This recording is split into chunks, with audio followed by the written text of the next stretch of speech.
All right, part 2. Are we on? Okay. Yeah, part 2. Okay. Right. So I want to do Lord of the Rings, but it's too much.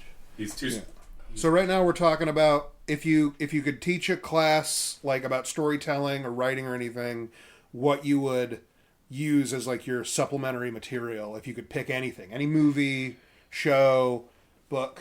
And now, I suck this man's dick all day, but I'd have to probably Mistborn. Brando Sando's a solid choice. I out of anyone right now, I feel who is publishing books, he's got it. Like he's nailing it. He's He has a formula, man. He has it down to such a science. He's coming out with extra books. Yeah. He's just a book factory. But besides that, it's just like this. The books are just so approachable, and then like each one is its own like self-contained thing, like, and they're each unique in their own way. Like he's got it. Like, and then Mistborn, I always do that as like the introductory. If you're going to start reading Sando, start with Mistborn, go from there. And then that was the one I started with, and I was hooked instantly. Like, it just hit all the right beats. I mean, it was really cool. Storytelling was there. His prose is like not, phenomenal, but it's like it's still good. It just has everything you need. Like, bam, right there. And like, if I had to teach class, it'd just be like, you don't need to be Tolkien. Like, you don't need to be Sanderson, but you like, if you want like a formula to work off of, like, look at this man. Yeah. Like, he's got it. Like, that's a really good answer. I mean, I remember my publisher when I was writing my first book and we were editing it. They asked me to read something because it was available for free. Otherwise, they probably wouldn't have told me to because I'm poor. But they recommended that I read, I think it's Warbreaker, because it was available for free on Goodreads, I want to say. Doesn't matter. I was able to read it for free. And I literally read that. I woke up, like, read the email, all this stuff, started reading it, and then that was what I did that day. I read all of it in one day. That was all that I did. It was great. I loved it. Yeah, Warbreaker's a good one, man. Like, fucking magic being fueled by color. Yeah. It's literally like fucking experiential rather than like some like ethereal like, oh, now I'm tired after. No, your worldview changes when you use magic and are good or bad at magic. Yeah, you're just sucking up other people's half souls, basically. And then you get enough of them and you can see more colors. Yeah. Things like taste better. You eventually there's levels to it. Heightenings. The heightenings. Eventually you get perfect pitch. Just because you just have enough souls, basically. That's pretty cool. And you can use those, and you just animate things. You just like make whites and ghouls and shit, or no, like you animate objects. You can okay. like one of the things that happens in the story is to climb the tower. One of the characters uses their power to literally make the I think it was a scarf they were wearing go over their hands.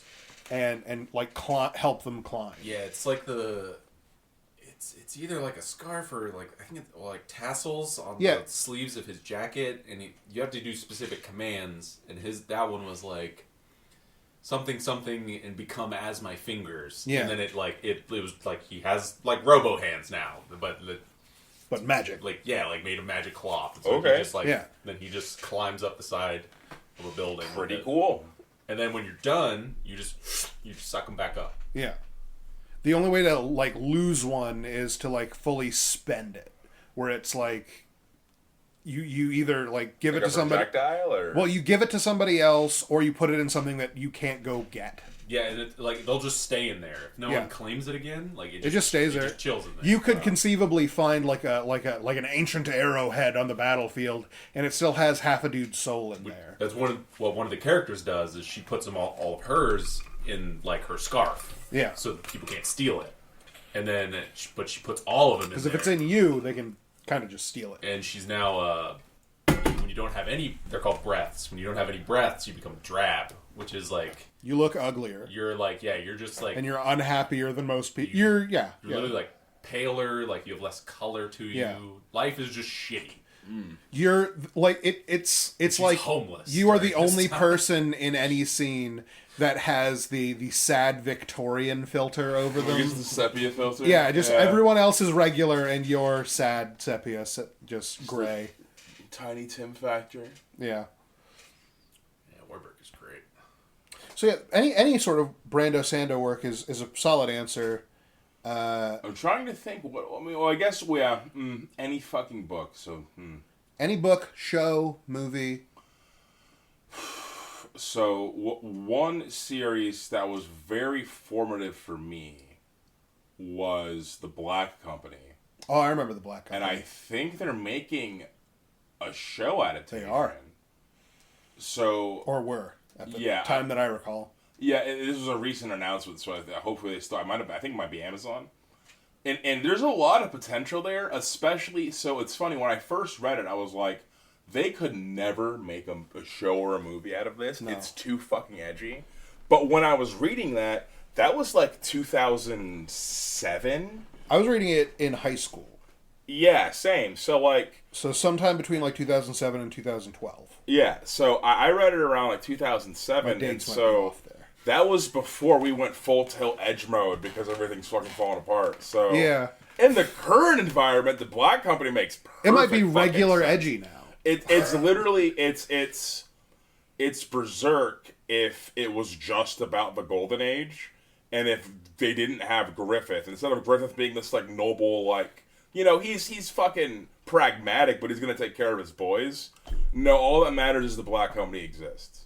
You don't fucking matter. We don't even use your fucking name. Pick a nickname, motherfucker. The doctor, the chronicler, is named Croaker. Because, what do you do when you go to a medic and it doesn't work out? You croak. So he's the Croaker. So everyone just has like a title nickname to further dehumanize them.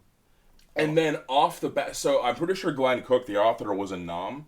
And, don't fucking quote me on that. I'd have to look it up. He went to war. But, I'm pretty sure he went to war. And if that is the case, to me it's evident, or if at least he's spoken with people. Yeah, pull out that phone. Hell yeah, thank you, friend. Hold on. I think. Because I bring it up because it's the same man. It had one of my favorite, early on unexpected character deaths. Of doing the thing where you, play up them being the main characters in the cast. Of personal, dehumanizing them and taking their names away. But one of the characters was Tom Tom. Yeah. Tom Tom had a drum, and the two drumsticks like a tom tom, so his name was Tom Tom, like his drum. And his brother was one of the wizards, One Eye, and so magic was really weird in that. They didn't really fully explain how it worked. That was complicated. Some people were gifted, some people weren't. It was a very soft system. It was an extremely soft magic system. I would go far to say it's basically low fantasy. I mean, not quite, but anyway. But it ends up becoming high fantasy by the end of it. Yeah. But it really starts very tame. Yeah. Sorry, I thought he might have been the same person who did the Sword of Truth. But can you check if he went to Nam? If you don't mind, I just want to know if he was actually a war veteran. I don't want to. You guys were just talking about how it's super edgy and shit. And I was like, is this the be Sword of Truth guy? Oh man, that explains everything. That's edgy in a different way. That's edgy, yeah. I mean, I guess not in the same way actually. No, similar, not same. Similar. Not gratuitous. In the same way Berserk's wasn't gratuitous. Right. It was more indicative of the setting. And it also explains Raven's behavior because the pure amount of tragedy. He's like, all right, well, we have to do fucking something. Yeah. Whereas in any other circumstance, they'd walk by. There was no reason to pick up Rose. Yeah. Or Darling. There was no reason to pick up Darling. Except okay, well, the soldiers did that, and we don't work for the Empire. We work for the Empire, but we're not the Empire. We're better. We have to be better. Right. And the captain was like, all right, yeah, for morale, we do have to be better. We could use a mascot. And then, lo and behold, that's the Chosen One. Which is, really cool storytelling. That, I'm trying to move my foot. Basically, when you break it down to the elements of what happened there, yeah, it's literally child. Yeah, that's fucking terrible. Yeah, I don't want to read about that. But it's not, they don't flesh it out. Basically, they walk upon these dudes and they beat the fuck out of them and they explain what they were doing. Right. And then, they pick up this deaf girl and her, I guess, grandpa or whatever.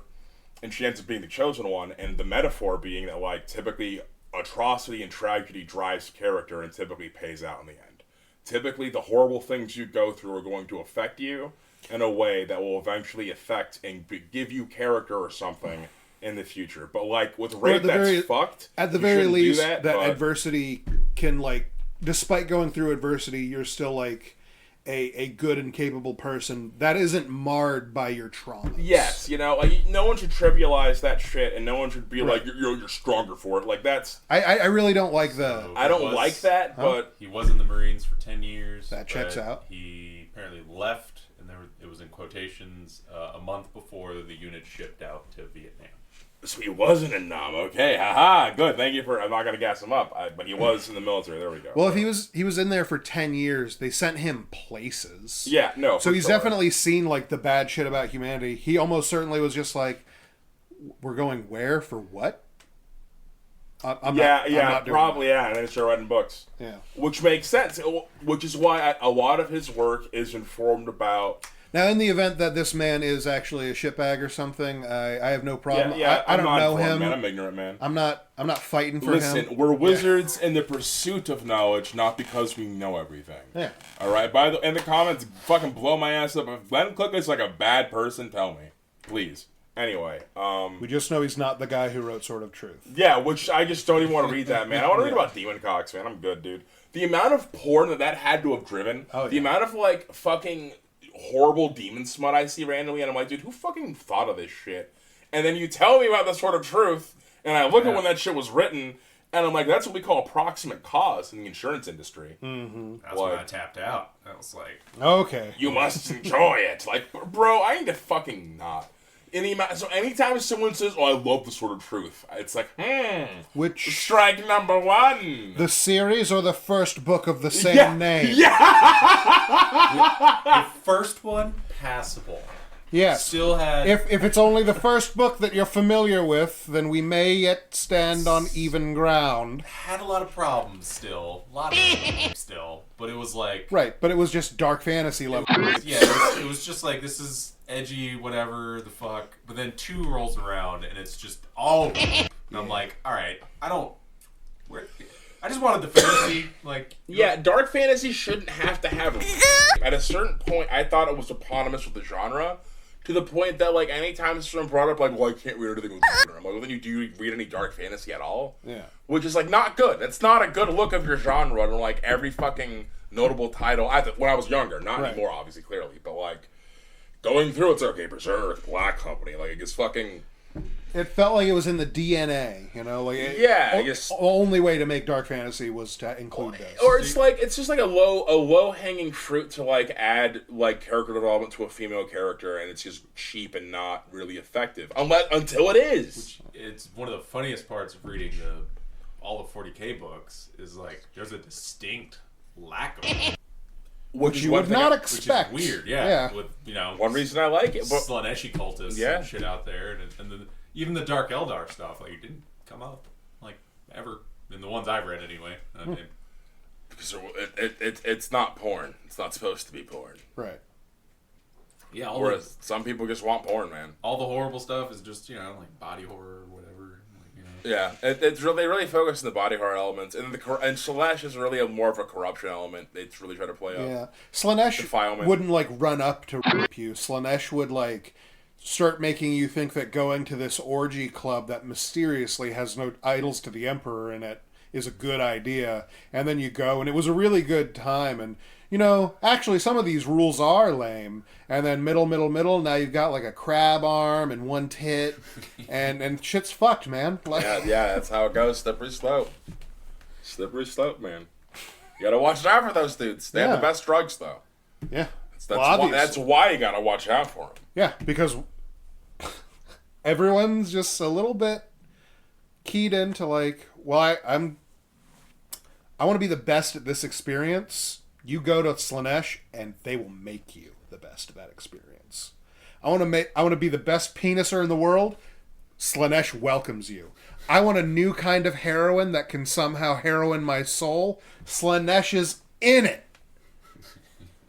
Yeah, he's just like, honestly, he's just really supportive. I mean, yeah. He just wants you to be the best at whatever horrible thing you want to do. Well, Even Nurgle. Well, true. Nurgle is the most supportive. Nurgle's grandpappy. He wants you to be happy, so not just supportive. The fucking Slaanesh is enabling. noise marine. Enabling. That's Yeah. the word. That's the word. Yeah, supportive is a positive connotation that is not there. No. I agree completely. Slanesh just wants you to go. He I want wants you you to to go fast see and how fast. far I can go. Slaanesh is the one just in the corner, just do it, do it, do it, Yeah, do it. yeah, just. Dude, fuck it, I'm not your doctor, and hands you the fucking beer, you know? Yeah. Yeah, I'm not your mom, unless you want me to be. Yeah. Oh my god. I'm not your mom outside the bedroom. The Dark Prince, ladies and gentlemen. Fun. Slanesh is Or She Who Thirsts, as the Eldar say. That's why I love that it's both. wasn't that something that, It's that Ricky both. called like one of his ex-girlfriends?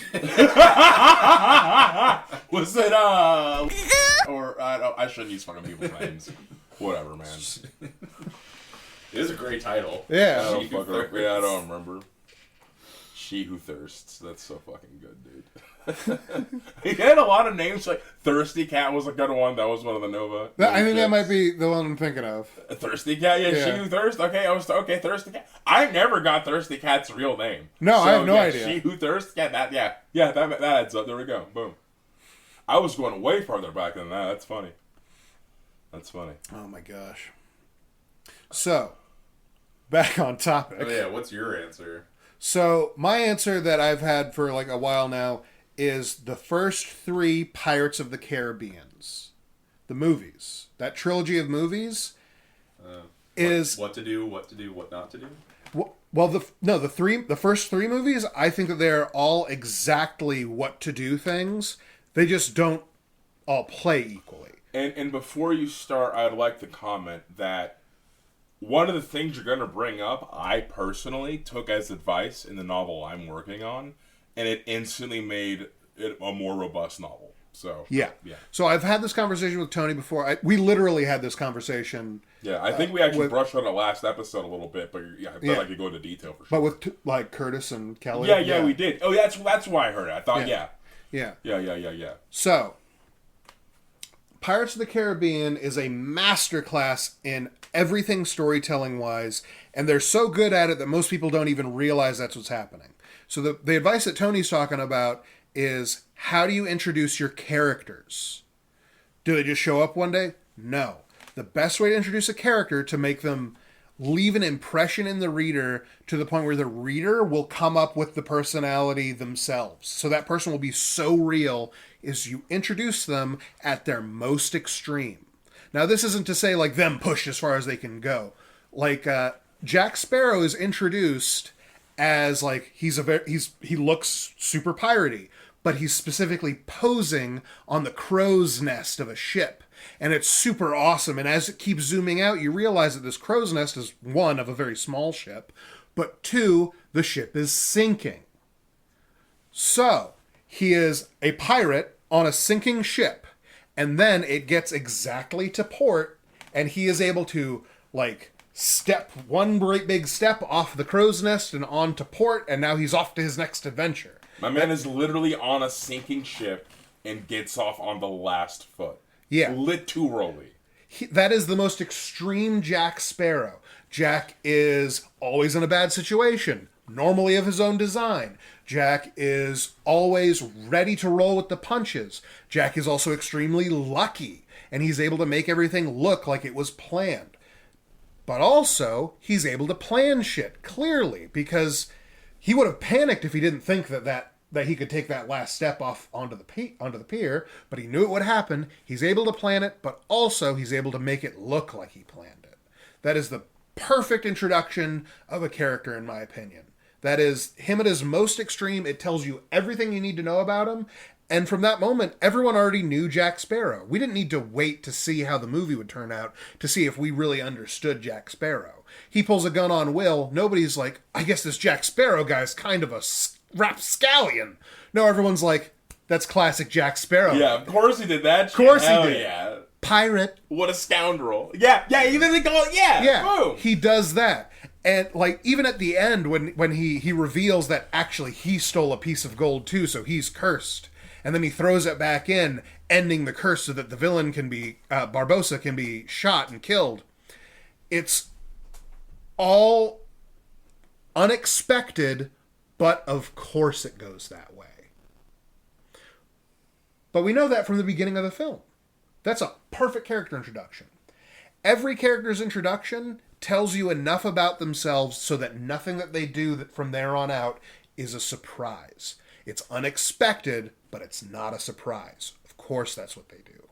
And over the course of these 3 movies, these characters have huge arcs. Not Jack so much. He does have like his arc. But like Will Turner and Elizabeth have gigantic character arcs that see them changing from different people between each movie. But at the same time, no matter where you go, it's unexpected, but it's not surprising that that character became that character. Beautiful. I could talk about these movies and like the implements of writing that made each thing perfect. I could do this for hours. It's no surprise that like after making the Pirates movies, Disney made Iron Man. Yeah. It's crazy. I remember being in 11th grade and Disney bought Marvel and everyone in that room was like, "Oh, they're going to ruin it." And I'm like, "You're all fucking dumb." The last million Marvel movies have all been hot trash by Fox. The fact that they kept X-Men as an atrocity, because my boy Doctor Doom was going to get shafted for another, I don't know how long. But Disney might be able to actually make some decent fucking movies, because that's all they do is make dreams. Their only fucking goal in this world is to make American dreams and to drive American perception of what dreams are, which is pretty nefarious, but when done properly is good. It can be very good, but Disney as a corporation is... You know what I mean? Like, you have your opinions. You just have to know what you're doing. Like, you know, you can do some good with the evil, right? So, fucking... They made Iron Man, and it's also crazy because Iron Man was one of the first CGI movies to not, like, have shit CGI, but it was a calculated move. You told me about it, because you could do metallics easy, but you couldn't do flesh, and that's why the first Hulk movie looked fucking gross, because it looks like a goddamn inflatable goddamn putty monster. Yeah. But whereas when metallics... We're real good at making, like, metallic surfaces. Which Iron Man, it's literally the Ironmonger and Iron Man, that the two things that are on the screen 80% of the time are both metallic. So they look fucking sick nasty on that everything screen. else can just be regular real life shit like sports cars and houses and shit. And then, which is a calculated tactical move, because by the time they make enough revenue off of that and get to the next goddamn thing, technology should be sophisticated enough to move to the next thing. Because they're smart and plan ahead, unlike a lot of fucking people these days. Yeah. But like, I mean, I don't know what they're doing now. Like I said, this is 2007 Disney or 2010 Disney. 2010. Well, so Iron Man came out in 2010. They were producing this shit around 2006, probably, right? I thought it came out in 2008. Maybe it did. I could be wrong. It doesn't matter. Yeah.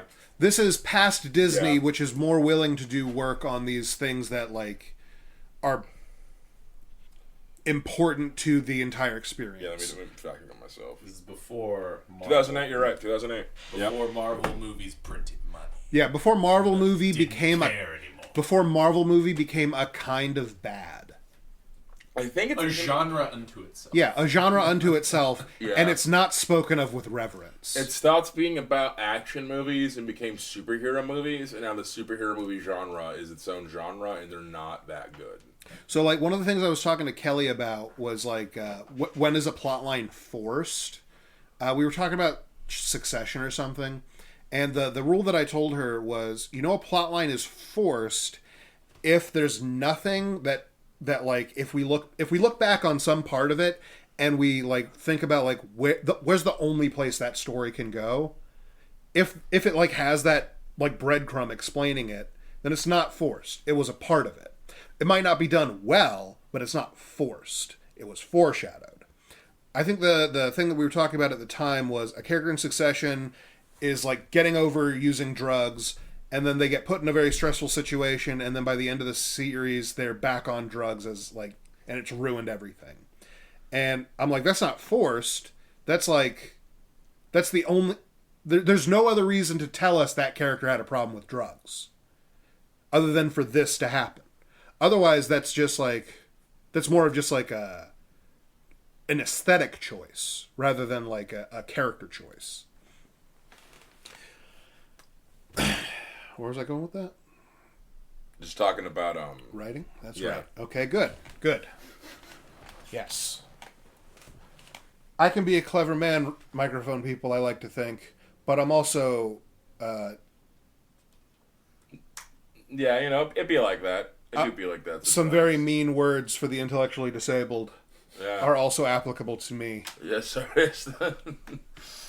Yeah, right. Yeah, We're here all too. special boys. Yeah, Yeah, in our we're- own way. We're all special. God spent some extra time on all of us. that much is for certain. Oh, the dance. I forgot about that. God bless.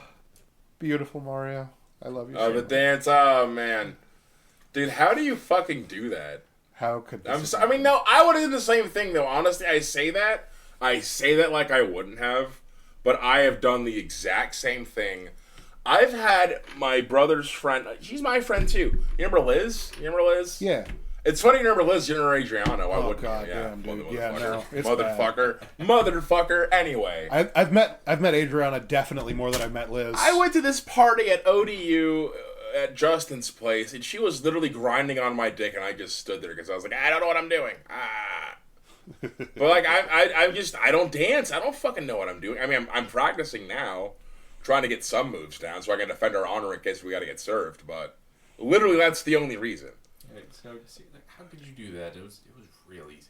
Yeah. Yeah. It was fast. Disregard women. Yeah, I mean, I would have done the same thing, man. Ooh, sorry. I don't Yeah, dance. I'm not I don't fucking dance, doing that, so- dude. I'm gonna read my goddamn book and I'm gonna enjoy it. Yeah, it's like. You want to talk about my book? I'll talk about my book, but I want to dance.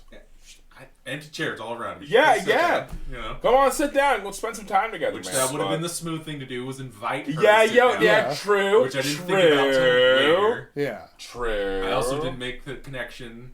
That she was asking you to dance rather than just asking you to partake of the concept Specifically, of dance. She said, "You're welcome to join us, Yeah. not me." Right. And Yeah. so I was like, "Oh, But that's the nice." She wants to include me Yeah. in the group. Yes, the social dynamic. Meanwhile, she's like, get the subtext. Yeah, and then later Come on. on, and then only when like Matt slid up next to me, and he's like, "So my cousin said she asked you to dance, and you said no," and I was like, "Oh, yeah, no, I definitely did that." I guess that did Special happen. boy. Now that you put it out plain like that, that is what shook out. Certified special boy.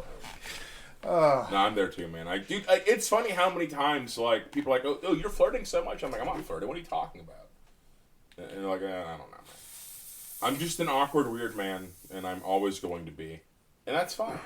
I was told recently by a girl that I don't do it on purpose. that I must be like a womanizer borderline because I speak as if I'm interested in them, but more importantly, I maintain eye contact.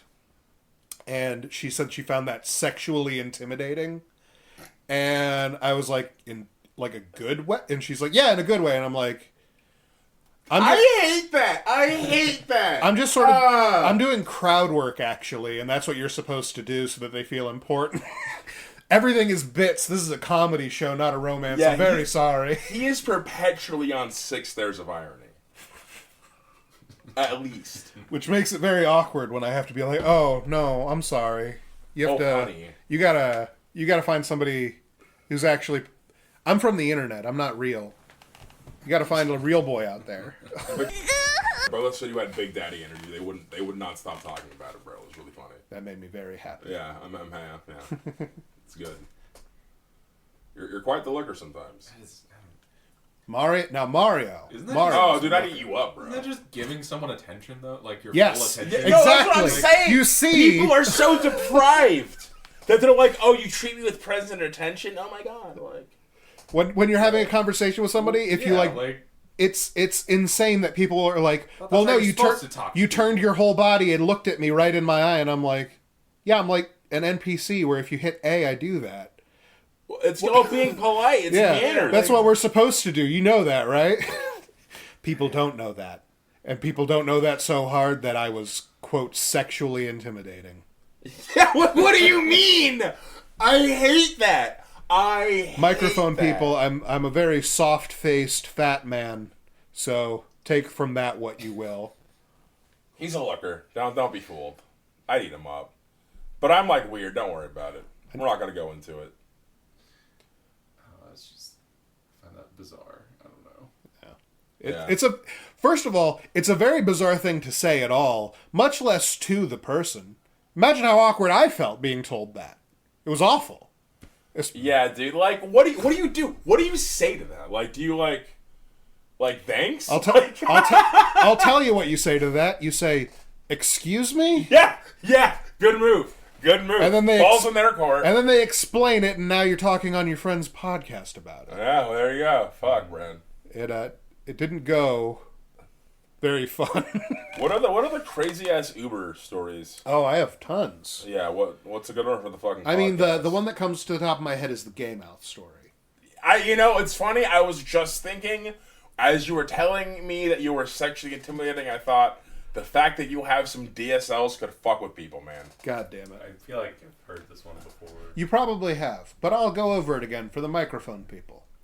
So, a while ago, it was COVID times, and as you're all aware, we wore our customary facial coverings, as was the style of the time.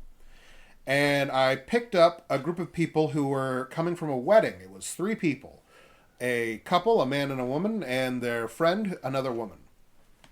And while they're driving with me, I'm talking to them because I like to get 5 stars and tips. And I was being affable and charming as I like to think I am, and not creepy as I might turn out to be. But we were talking the whole time, and then when we get to where I'm dropping them off, which is the couple's apartment, they the third wheel, as it was she's sort of getting cranky, like she didn't like the situation. And they're talking about, no, let's go inside, we'll watch a movie or something. And she's like, no, if we go inside, we'll turn on a movie, and then you two will go into your room to fuck. And classic move. And they're like, not denying it at all, really. But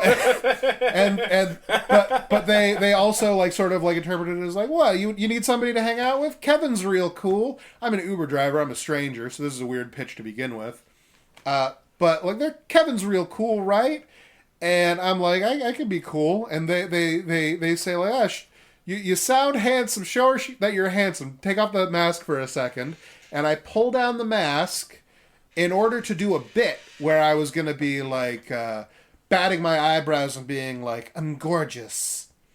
And then I pull down the mask, and she, well before I'm able to begin the bit, immediately is like, no, he has gay mouth. Which at the time I did not know was a phrase for men with prominent lips. At the time I believed it to be her trying to hurt my feelings. His DSL, which lips. it may have been a part of her motivations, but it did hurt my feelings. I'm sorry, I'm laughing. I'm sorry.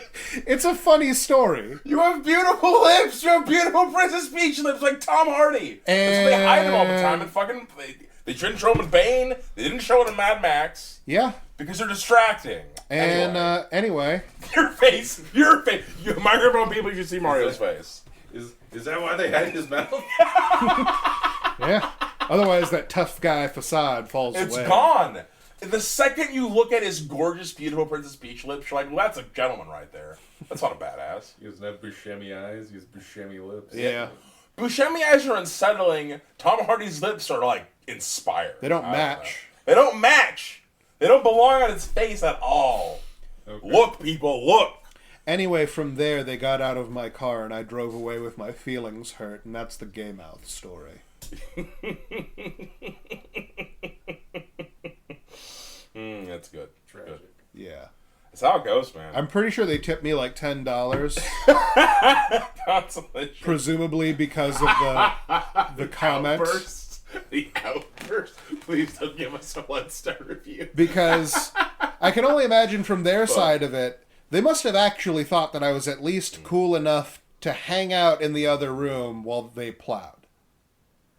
Yeah. So he was like, I'll at least, I'll be cool to this guy. And take over the team, Kevin. And then, supremely, I was treated uncool.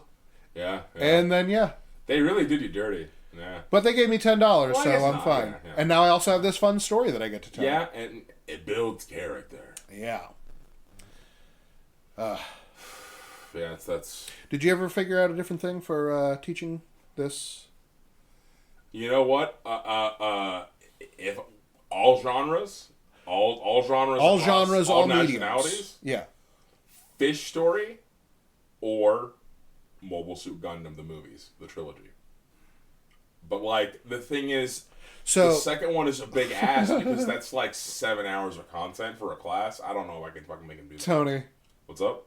You're teaching master's level writing, which is obviously doesn't exist. Master's level writing. The homework for the course every week is watching episodes of Gundam, and by the end of it, you will have been forced to watch all of Gundam. Yep.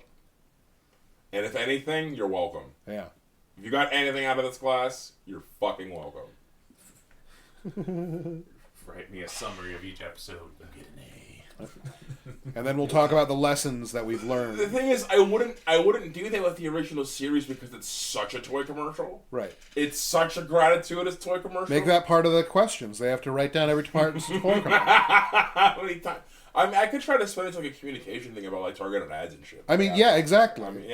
This is teaching a class of whatever. You could really yeah. If the goal is just to teach the show Gundam instead of like the story of Gundam, then yeah. I could definitely fucking spin that shit. Which class are you taking? Gundam 101? The UC 101? Yeah, UC only, by the way, Microsoft people. So also, I was talking to our friend Rob about this. About how, like, college can be a real scam now. It's not very, very good. Blah, blah, blah. We're not getting into that. Because what I wanted to talk to him about was how college used to be a much worse scam. Before, like, the financial crisis and the recession. Because in, like, 2008, you could go to college, and then for, like, an English credit, the class would be about Dark Knight. Like, you could fully get a bachelor's degree in Zack Snyder movies. Because you were willing to pay this for-profit college. That's Christopher Nolan. I'm using that as like a catch-all for things you can do. Yeah, in the bedlam of pre-financial crisis. Yeah, I was watching Jimmy Carr. Is that the... He's an English comedian? Yes. Yeah. And I was watching him on Diary of a CEO. Mm. And he had mentioned how when he was younger, universities were free, but you had to have really high scores to get in. Yeah.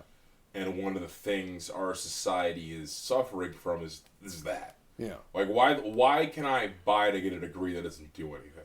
Right. It doesn't prove my competency in basically anything. An idiot's ability to purchase a fucking diploma. You're just... I mean, like, so on the other hand of that, I think an important part of academia is just exposing people to an environment of like-minded individuals to expand their horizons on what it means or to different do whatever you're doing. Even. Yeah, and that's why you shouldn't. That's why what the fuck? Not electives. General ed is so important. Like the shit that you're doing, like you know, I'm a fucking comm major, but I love science classes. You know, I should take science classes so that I know how science fucking works. Mm. You know, a lot of people just want to do like hyper targeted shit. Like you're not supposed to go get training. You're supposed to get an education. You know, there's a difference. I mean, I feel this very deeply in my heart, is a fucking tweet somebody did, which sounds very lame that I hold a tweet in my heart, but we're in the future now and everything's lame. But he put that, like, if college was free, he'd just be going, like, for the rest of his life, just getting all the degrees, so, like, filling out all the jobs in Final Fantasy. Just getting max level and everything. Yeah. I can see that. Some people just like... I mean, I like being a student. It was fun. Yeah. Learning is fun. It's one of the things that the human brain is built for. It's one of our pleasure, indicators. It's good. Yeah. It's one of the reasons that we have things like people who actually dissect writing, because, like, it's not only appreciating the thing at the time, but you're able to, like, identify the parts of it are good, why they're good, and it's like you're learning through experience of these things and post these things by just having this knowledge. And because, you know, as, you know, a young country, like, Americans don't really have a mythos or a folklore, so we had to make our own. So, like, we use movies and stories to transmit our mythos as Americans across this broad spectrum and broad viewpoints and personalities that reach literally the entire fucking planet sometimes.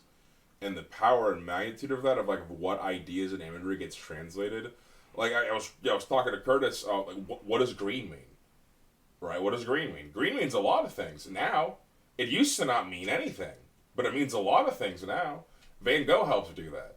Like, a lot of artists help do that. Like, that, the idea of green being a symbol for, like, life, fertility. In Japan, I think they use it for shonen energy. Yeah, that's one of the big things. Yeah, life and what's youth? Life. It's youthful, like, vigor. Yeah. And so what does green mean? Well, green is life. Green has always been life. Look outside, motherfucker. It's all nature. Like, that's life. Of course that's what our fucking brain thinks of one of the things Don't green. eat my That's shoes. literally what's outside. That's life. So, like, of course, you know, when our monkey brains see that shit, we're going to associate it after, like, millions of years being around green and seeing plant green. That's one of the only things you see outside that screen. Plant life. Boom. it's everywhere.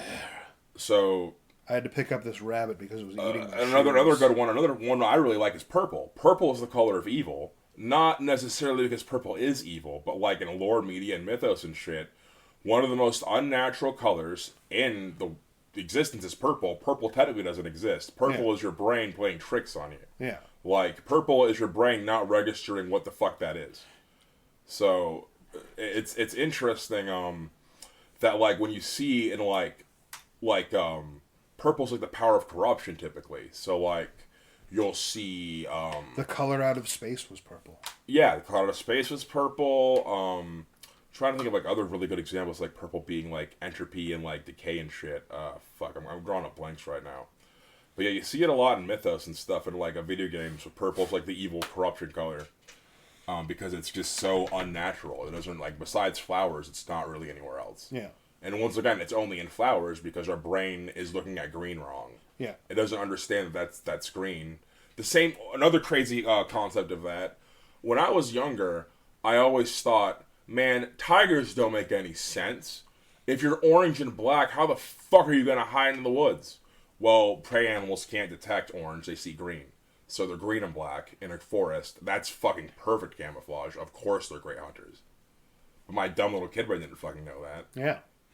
So, It's only after, like, we see it, like, photoshopped into what the prey animals do see. Yeah. And then it becomes obvious, like, why that exists. And having Amadeus is really, like, informed my perspective about prey animals and how their existence is just so different from predators, man. He is a good bunny. He is such a good boy, though. Look at him. He's so fat and dumb. Well, he's not dumb. He's really smart. He keeps eating shoes. He's just not... He doesn't have depth perception, and he likes to chew things. Yeah. He's just a little guy. The amount of treats that just fly by his head, and he just doesn't know what happened. It's like through his eye, and he just didn't see it happen. Yep. That's...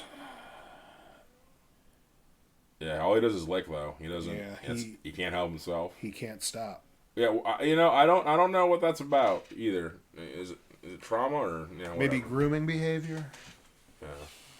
I don't know. He's I a- won't get into the psychology of the rabbit. We're too different, he and I. I, with my high-minded opinions of Pirates of the Caribbean, and he, with his deep-seated belief in the need to tear up pieces of straw. But I would teach Gundam because I think, one, it's an important way to teach World War II without teaching World War II.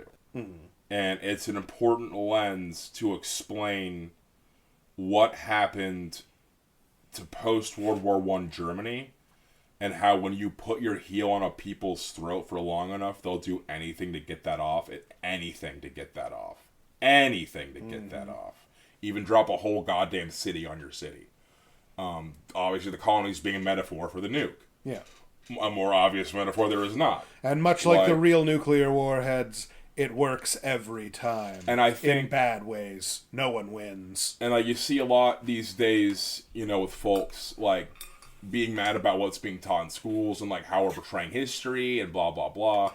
So like to me the most obvious like solution for that is, okay, well, don't teach real history, teach fictional events based off of real history, like Animal Farm. Animal Farm is such a through good allegory, yeah. Animal Farm is literally the communist revolution, and it explains exactly why we shouldn't do that. And like, When I read Animal Farm as a kid, I understood the comics were the enemy. I understood instantly. Well, not that simplistically, but the idea that like what happened in Russia. This system leads to this. Obviously. Yeah, obviously that was going to fucking happen. The pigs became people, and they're the same goddamn thing. Duh. And it's okay, yeah. So we gotta keep an eye on these fuckers. You know, so anytime you do that in a book where you can like explain the Communist Revolution without ever talking about the Communist Revolution, right? That's awesome. You can commit fully to the allegory while still teaching the. And Gundam misses a lot of the points of World War II, but it highlights the slippery slope into fascism and how ideological warfare is the future of warfare. Conflict is eternal. Right. Like, we're always going to be fighting about something. It's just a matter of what we're fighting about and why we're fighting about it. It used to be easy to trick a bunch of cavemen to fight each other. They just needed to not have enough food, and that other group was made of food. One of the oldest words for warfare is the need for more cows. Yeah. And, like, when I learned that like, whatever fucking old-ass language, proto-language, that, like, one of the oldest words for war was, like, oh, we're out of food, we need more cows. Well, we got to get those guys and take their cows.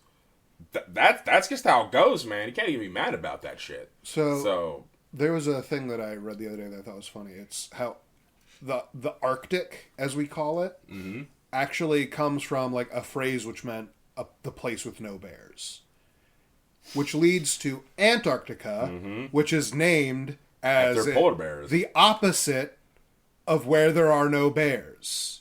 Ironically, there's no bears down there. Yeah, I was gonna say, then why the name of that? Yeah. Huh. Couldn't see him.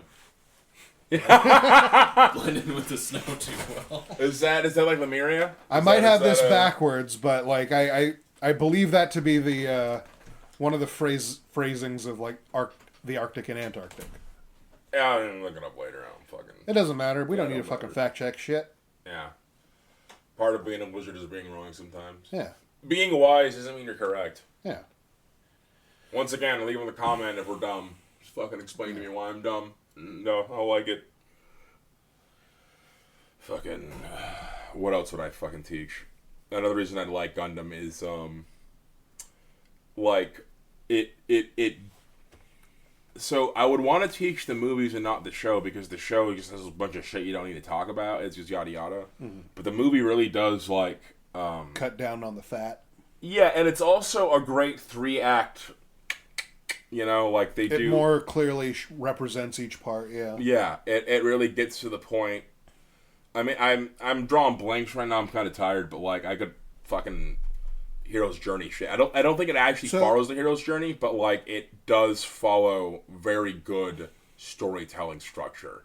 So that also reminds me of where another thing I was going to talk about with Pirates of the Caribbean is every Pirates of the Caribbean film is a necessary sequel.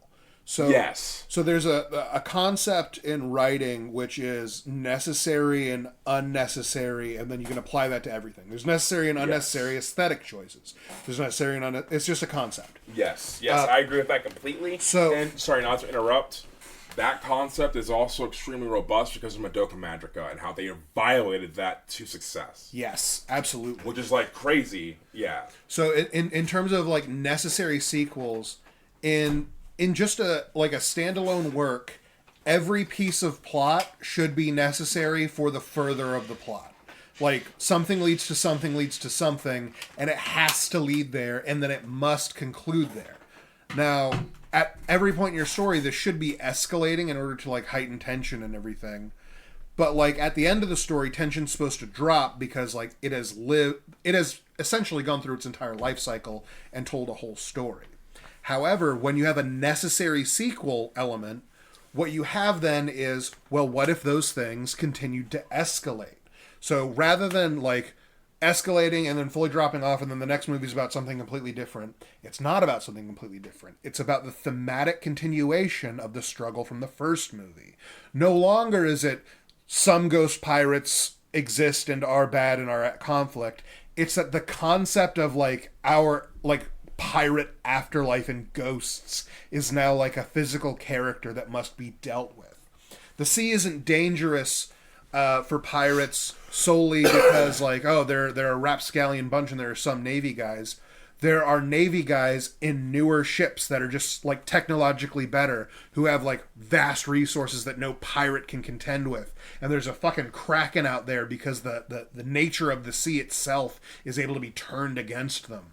And then in the third movie, it gets even further, where the sea itself, the goddess of the sea, is turned against them.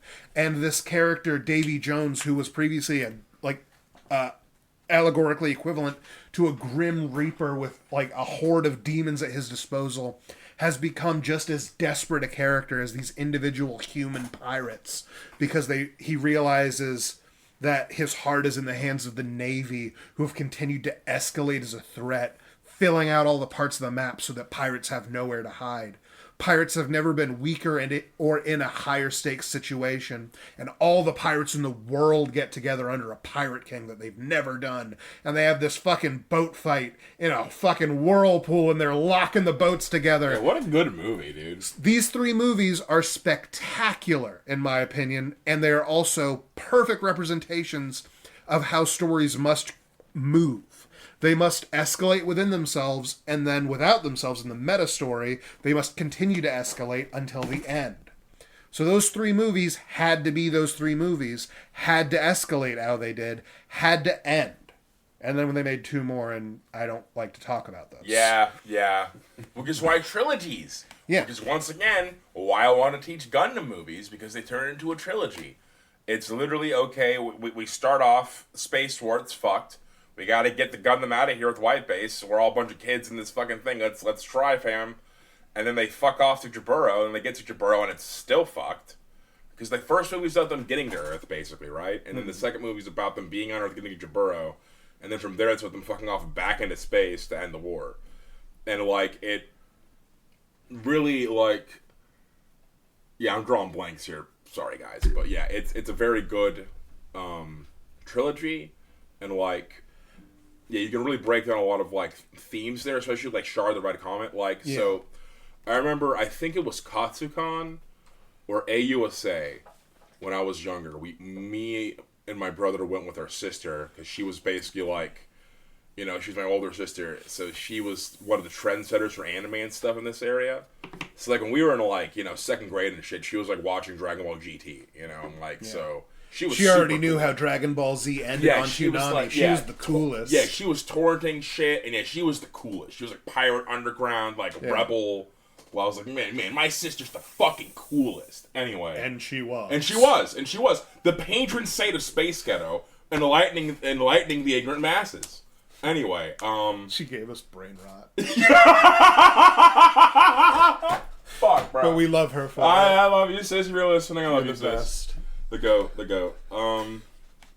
But yeah, Shar Aznavour, one of the guys that will actually originally worked on Gundam was there at a panel, and the panel was cell shading. Basically, I got a dom, I got a cell of a dom, and the mobile suit, not a fucking anyway.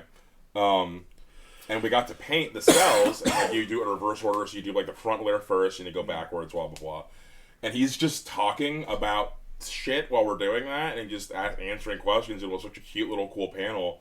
And one of the things he said was like, he ripped on Gundam Wing, and I clung to that. I clung to that religiously. So what he said was like, you know, I don't really like how anime is getting really pretty boy these days. And this is like 2005. He had no idea how bad things yeah, so he had no idea where it was going, man. The femboy aesthetic was only getting stronger. But yeah, he was like, okay, so he was at a panel somewhere, and you're like, okay, so you're one of the Gundam guys? He's like, yeah, can you draw Duo Maxwell? And he's like, okay, who's Duo Maxwell? And he pointed to a girl cosplaying as Duo, because Duo has the long hair and the braid. Yeah. Chicks love cosplaying as Duo. Yeah. Gender bent Duo, easy fucking money. Character basically was designed for that. So, yeah, the guy's like, that's Duo Maxwell. So the guy's like, okay, yeah, I can draw Duo Maxwell. So, like, he, like, draws a girl Duo Maxwell, but it's, like, you know, petite, so it looks like Duo Maxwell. Yeah. So the guy's like, oh, thanks. He's like, okay, cool, so that's Duo Maxwell. And so he's just sketching in his own free time, and he's drawing Duo making out with Hero. And what are you doing? And one of his friends is like, huh, I didn't know you liked yaoi. And he's like, what? And he's like, Duo's a guy. And he's like, oh, shit, dude. And I thought that was fucking hilarious, dude. And like, goddamn. Even my sister said Gundam Wing is Gundam for girls, which is like, it's pretty fucking sexist, but like, her words, not mine, man. But like, she didn't do the voices like we did.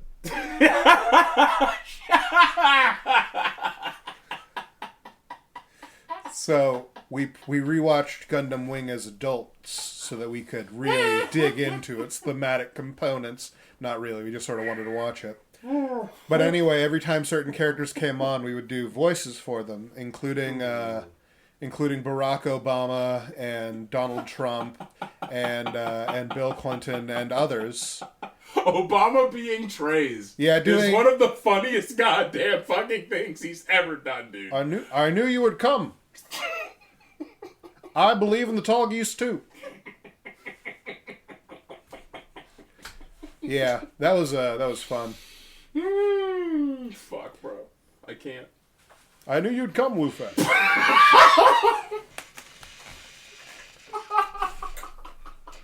my head. Haven't seen it. Fuck, bro. Ah, fuck. Okay. And then, two, the other thing he told us at the panel, Char was supposed to be the main character. Yeah. So it was supposed to happen, and like, I don't know when they planned to do this, because Gundam didn't end properly. Like, they got time to end it gracefully, but they got canceled prematurely. Yeah.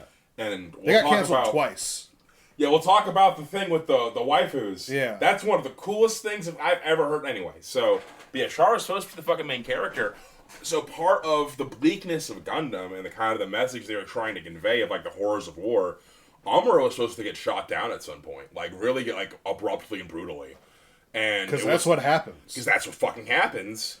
And he's a child, so it's double fucked. And then Char was supposed to be about Char again and his revenge quest being fucking Daikun Zeon. Yeah. And it stopped that we don't want you to kill a kid on fucking television. That's fucked, man. This is the 80s. We can't be doing that yet. And then the guy went on to make Ideon, so like you can only tell how fucking dark you wanted to make that shit. Oh, yeah. So like, they like, Char ended up not being the main character, but like they poured so much love and time into the Red Comet, and that's why he's such this robust, like well-rounded character, and just charming in general. He's so memorable. I mean, like fucking people who don't know anything about Gundam, understand who Char is pretty well. And like, the Red Comet is a great title. Fantastic. The red theme, red being fast, which once again, that's a color choice that like they helped kind of force. Like there was a few colors that have nebulous meanings, right? Yeah. So like a lot of people think red is aggression, red is not aggression, red is like passion, orange is aggression. In fact, statistically speaking, if you drive an orange car, you're more likely to get hit. Like that's something they taught us in insurance. Is like if you drive an orange car, your rates go up because you are sparking aggression in people's mind looking at you. Yeah. You are asking if you drive like a jackass, you are asking someone to hit you. I mean, that's why we make like construction stuff like orange. It's the caution, aggression, the color is supposed to have you go That's why frogs and shit are that vibrant ass orange. Yeah, because so that when you I'm see poisonous, idiot. Stop eating me. When you see that, you think so. Except there's fucking oranges. You actually eat an orange, but whatever. That's complicated. There's other shit involved there, man. Anyway, what was I saying? You were saying. Yeah, thematic, Red Comet. Yes. Yeah, and then they really helped solidify red as the color of like the fast character. Yeah, that being like a dynamic, and then memorable lines of like it's not the mobile suit, it's the pilot, which like you can translate that to literally anything in life, man. Yeah. You are not your idiot Ford. You're not your shit pants, whatever the fuck he says in Fight Club. You're not your shit suit. What does he say? You're not your shit suit? Whatever the fuck, yeah. Yeah, you aren't your suit, you aren't... Yeah. You aren't the things you're wearing, you are you. Like, so it doesn't matter what you have or what equipment you have. If you can't fucking use it, you're a jackass, dude. Yeah. Like, I've seen people do a lot with a little and a little with a lot, And being good involves doing the latter. Or doing a lot with a little, rather, the former. Yeah. So, yeah, Gundam definitely teaches that. What other fucking cool themes are on Gundam? the idea of like transcendent humanity. So like two themes that are prevalent about every single Gundam series. Like every single Gundam series, it's in the DNA. You don't make if you make Gundam without this, everyone will say that's not Gundam. Yeah, exactly. And that is conflict is eternal, and the transcendence of humanity. And one of the cool things about non-UC Gundams that I give it credence for is that non-UC Gundams change the transcendence of humanity and what that means. Right, it can be a different interpretation. Iron-Blooded Orphans is one of the coolest ones because it's about debasing yourself as a human to be able to transcend humanity to become a more effective soldier. And the idea that, like, the implant is more effective and stable the younger you are, literally, like, it's better to have child soldiers. You are incentivized to have child soldiers. And that, when you think about it, that's kind of how life used to fucking be. We had a warrior class. You were literally trained from birth to go fuck people up. Yeah. There's only a few of you, though. And I mean, Alexander the Great started, like, fucking being known for killing people when he was, like, 12. Yeah, like, knights and shit, you were literally groomed from birth to go fucking run a man through at some point, man. That was your job. So, like, it's just kind of a throwback to, like, a really... more barbaric time. A more barbaric time, where, like, war was not only, like, a given, but, like, damn near encouraged. Yeah, so, like, you know, that's a fun one, or, like, an interesting angle for Transcendence of Humanity. And then, like, I didn't watch 00, because I just, once again, Pretty Boy Gundam, I just not... It's not that I don't like it, I just don't care. I put UC on such a fucking pedestal that, like, I'll watch all of UC in order again. But I just don't have the need to watch the other ones. Eventually I'll get to it. It's on my list. But Right. I watched Seed. I watched all of Seed, and I didn't like it. It's not that I didn't like it. They tried to redo the original Gundam, and they missed a lot of the points. The fact that Kira stops, like, shooting people down, like, he stops killing people, really trivializes, like, one of the themes of Gundam, that war is horrible. Right. And they there really is no one that You good. can't That's, sanitize like, necessary. Gundam. Yeah, you can't sanitize Gundam. Yeah. You can't sanitize Gundam, and doing so is kind of gross. Like, I don't know. But I see why people like Seed. The mechs were fucking cool, and it was pretty. A lot of tits and ass, too. One of those, the most gratuitous panty shot in all of Gundam is in Gundam Seed Destiny with Luminaria. At one point, they're in the hangar or something, and she's looking up to, like, Shin or Athrun, I don't know, whatever her fucking love interest was at the time. And she's looking up to him going into the Gundam, and it, like, does an upskirt of her pink panties for no goddamn reason, other than to just do it, snaps on it for, like, 5 whole seconds of, like, yeah. And I don't think I've seen anything like that, of that equivalent in Gundam series, ever before or after. And I guess, as someone who, like, typically doesn't enjoy fan service that much, and, like, I think one of the biggest things that hurts the mech genre is the amount of fucking fan service. Yeah, it just kind of threw me through a loop. I was like, okay, well, this only solidifies how much of Gundam you're not, or why I don't like you as Gundam. I haven't seen Witcher Mercury yet. I gotta watch that. Apparently, Nick said it was really good. Yeah, Nick said it was good, and I still haven't finished Victory because I haven't been able to find a good translation. Like, the one that I found was, like, just not English. It was just some guy tried. Some fan guy probably in Japan was trying to, you know, figure out how English worked and gave the old college try, and I couldn't understand it. So the other day, I was Babby born. I was looking for one of the DC animated movies for free because I'm poor, as I said. And I was looking it up, and I was specifically looking up because I wanted English subtitles. I need subtitles when I watch things so that I can actually understand all of it. And because I did that, all that was coming up was, I presume, the same rip. But it was a rip of, I think the characters were speaking, like, Thai or something. Damn. Because it was not any of the Asian languages that I'm used to hearing in my various cartoons. But the thing is, the English subtitles, you would think by English subtitles it means translated to the English language and then put as such at the bottom. Oh, no. By English subtitles, what this meant was somebody who I presume did not speak Thai, listened to this and wrote it down how an English person would say those letters.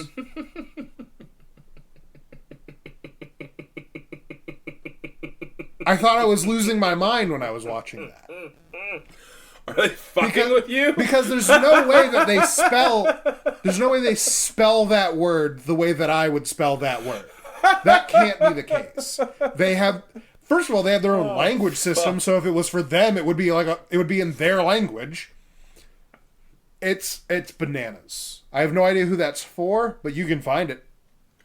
Well, what a translation that. Yeah. So that's a thing. That's why I haven't watched Victory fucking Gundam. So that's the only UC Gundam I haven't seen at this point. I recently went through and watched Zeta and Double Zeta were so impactful for me. The Cubelay is my favorite Gundam or favorite mobile suit. I keep calling them Gundams. I thought the Cubelay was in the first Gundam series. Cubelay was not developed until Axis. Oh. Yeah, Cubelay was developed from the DOM. So it wasn't. I feel like I feel like I'm remembering it and the Sazabi together, but that's almost certainly generated from my liking Sazabi. Sazabi came after. So basically, Sazabi wasn't in the original? No. Wait, Universal Central, the original Gundam series. Yeah. So Sazabi is from Char's Counterattack.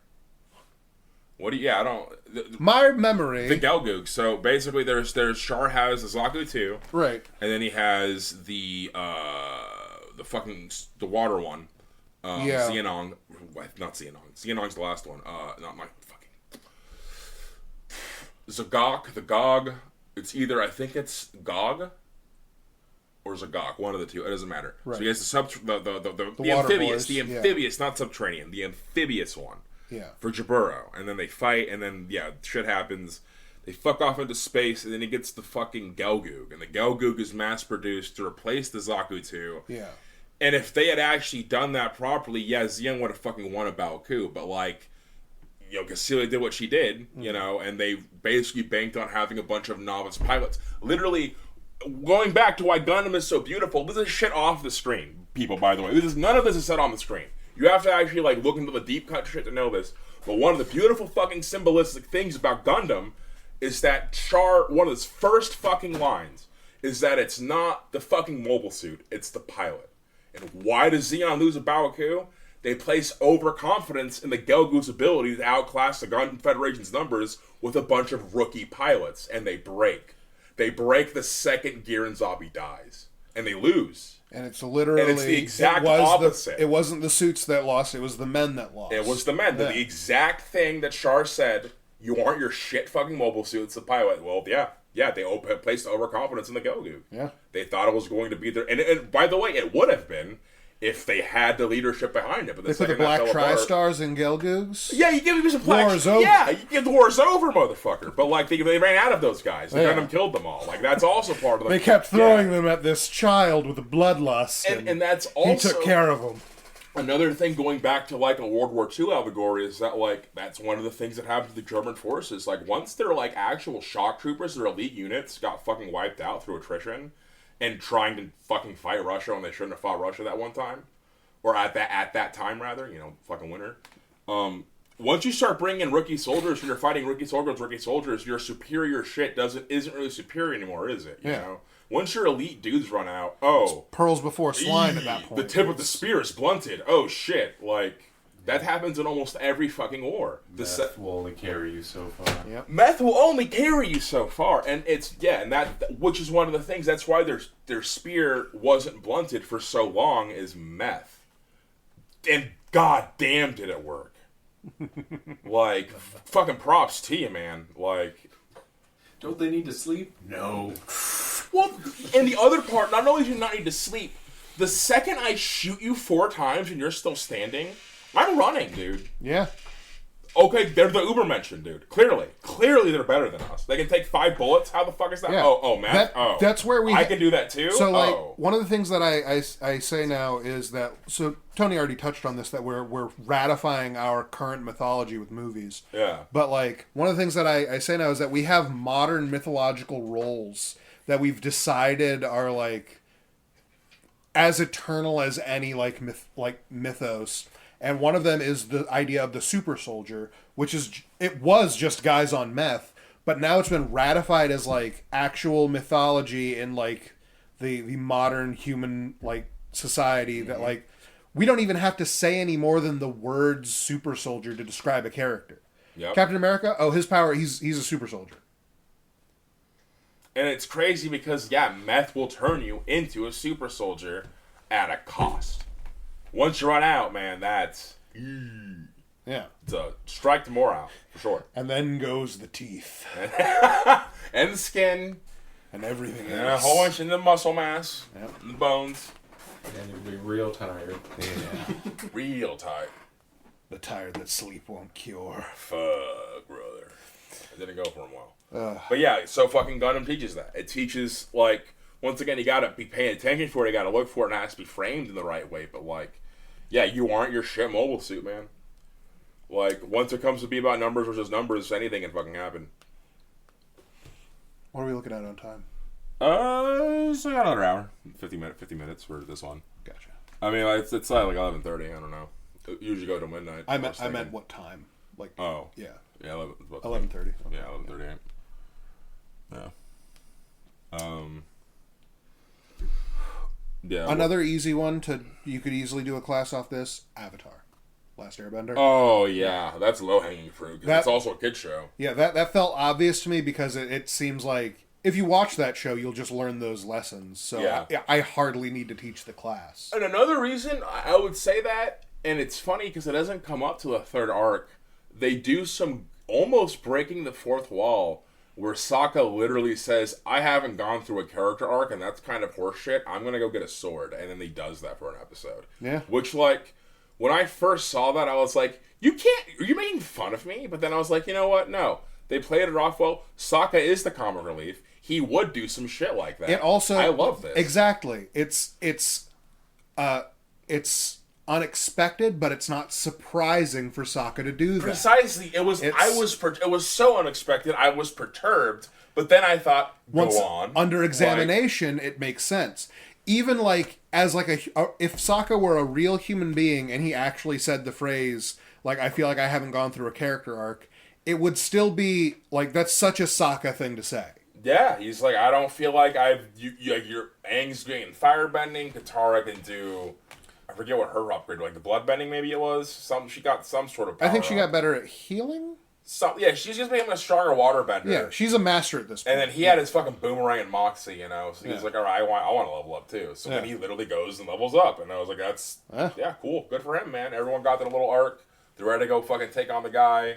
They're doing it. They're doing it.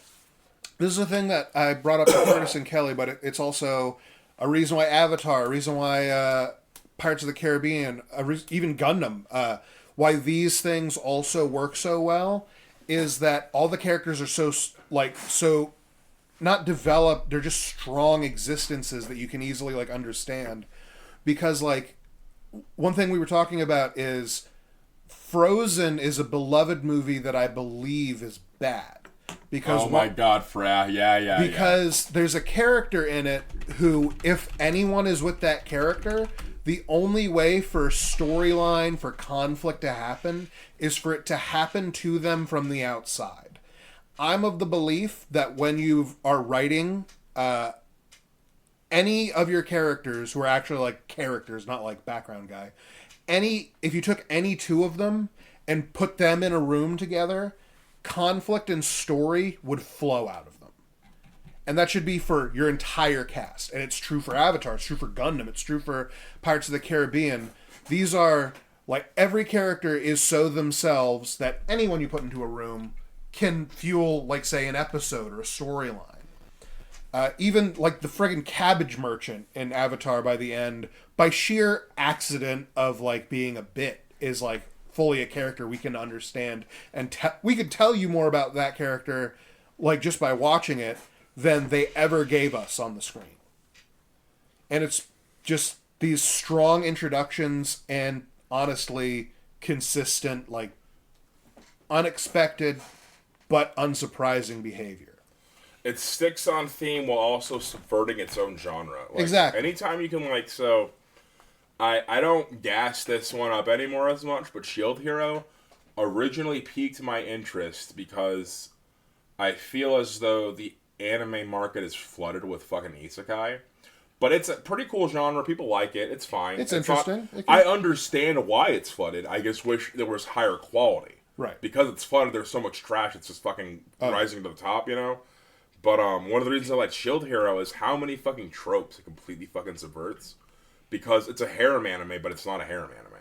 Yeah. Like, so much so that, like, a few people I remember who didn't like Shield Hero, when I made that pitch to them, their first knee-jerk reaction is not a harem anime. And I'm like, well, he's acquiring an army of daughters, but, like, yeah, but that's technically a harem. Yeah, it's told with the exact same like story beats of harem. Yeah, it's doing the harem anime thing, but it's not sexualized. There is army of daughters. Yeah. Like, I mean, some of the shit they say is fucking problematic, but whatever, man. Fucking it's Japan. Japan's they weird, have a whole man. other thing going on. Yeah, Japan's weird. Don't worry about it, man. Like, just fucking roll with it. But yeah, it's a Shield Hero. I like that they subvert that fucking genre. And then the fact that he has a shield also subverts the genre. Like, typically the hero has the sword, not a shield. Yeah. That's the first time I heard about that. So, I mean, it's like Captain America, you know, duh, but like... Well, Captain America also... It's like an American thing, so... Well, also, specifically, the interpretation of what the shield hero is like, he isn't Captain America. He can't beat you down with his shield.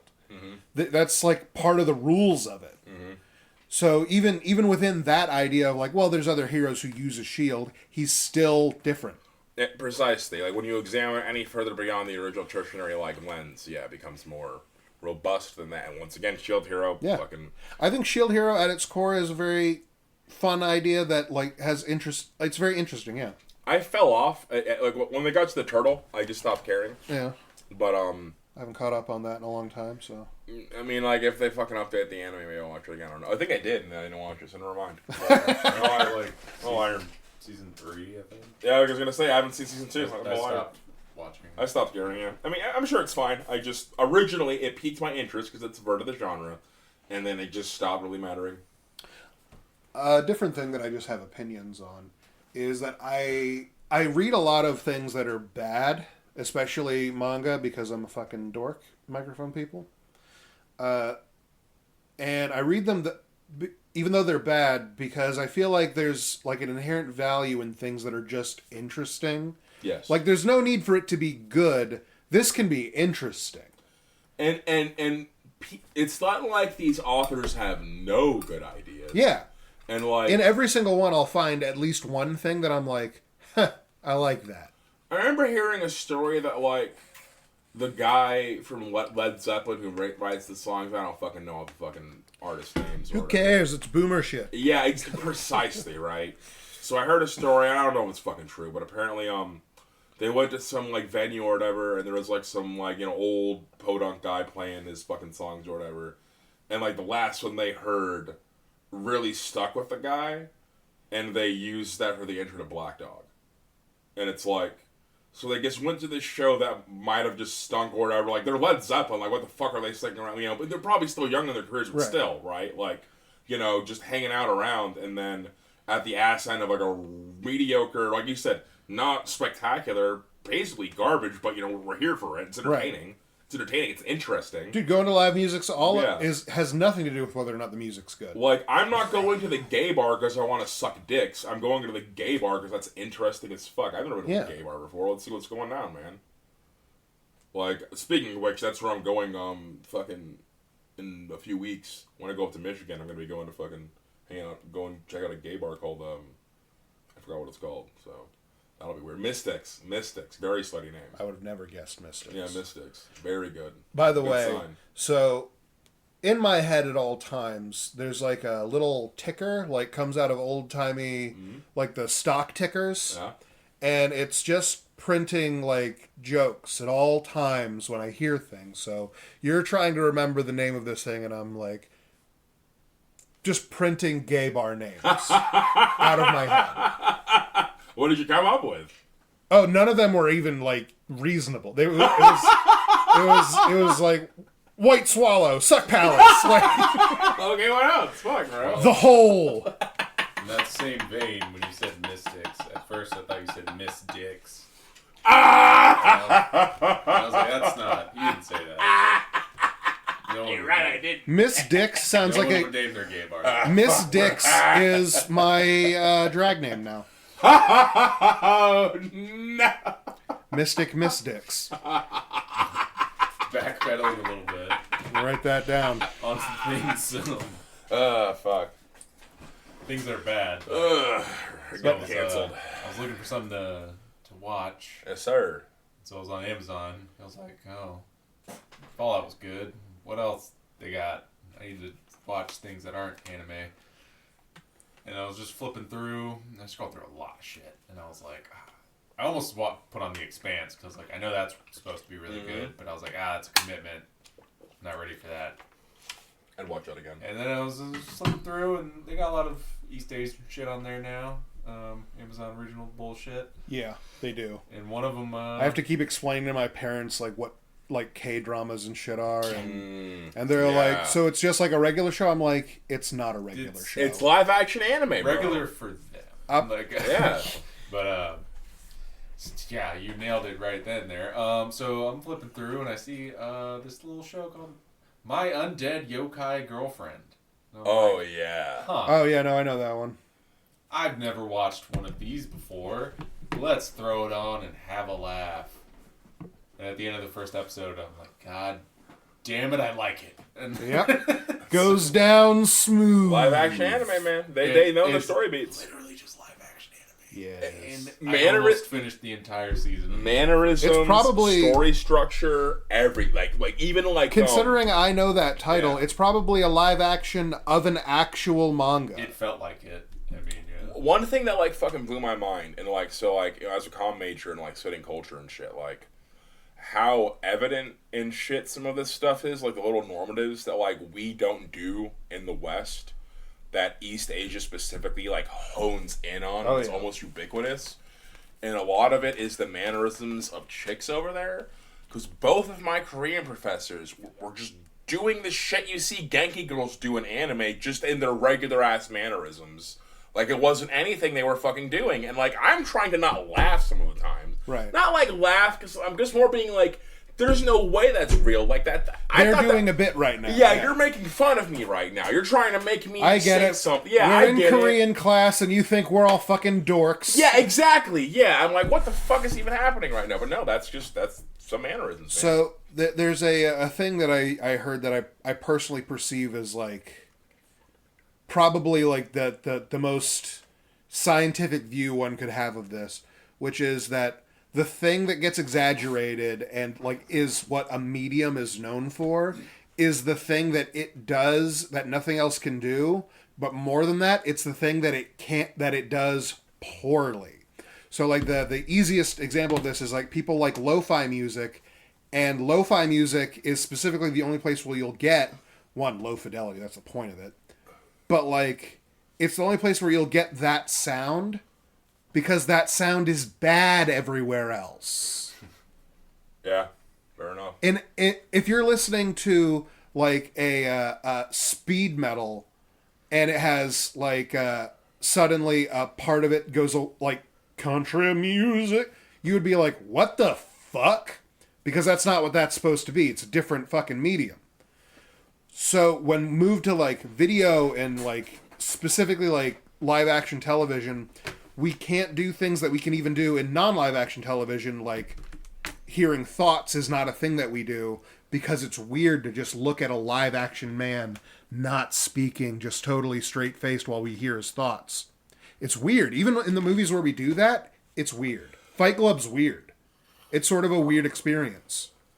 But because of that, we have an entire type of personality that exists that talks with their hands and does the Genki girl thing, because what that medium cannot do is the thing that is exaggerated. It needs to tell you about who they are inside. We can't tell you who they are inside. We just have video. Okay, then they're going to do a lot of big motions and they speak excitably. And that's when... Yeah, pantomime. Yeah. Yeah, pantomime. So in any medium, the thing that it can't do is what it becomes known for because they do it in a weird, bad way. And that even goes back to radio serials and shit, and why emotive voicing is so important. And one of the things that only recently got drawn to my attention, I remember always wondering, like, why in old broadcast people's voices were all high-pitched and weird. And I always thought, well, clearly that's the microphone doing that to them. Yeah. No, in fact. So, you know how in the modern era we love the deep, buttery voices? Yes. Microphones couldn't pick that up back in the day. They couldn't pick it up at all. So if you didn't have a high-pitched nasally voice, you just wouldn't, some of the shit you say wouldn't get picked up. So that's why everyone fucking sounded like that. So, apparently. Yeah, it makes sense. So when if you think about like low quality recordings of things, the parts that cut out are always the parts that are lowest. Yeah. So in like, I'm sure it's just become like we've gotten so good at it that it's no longer a thing. Yeah.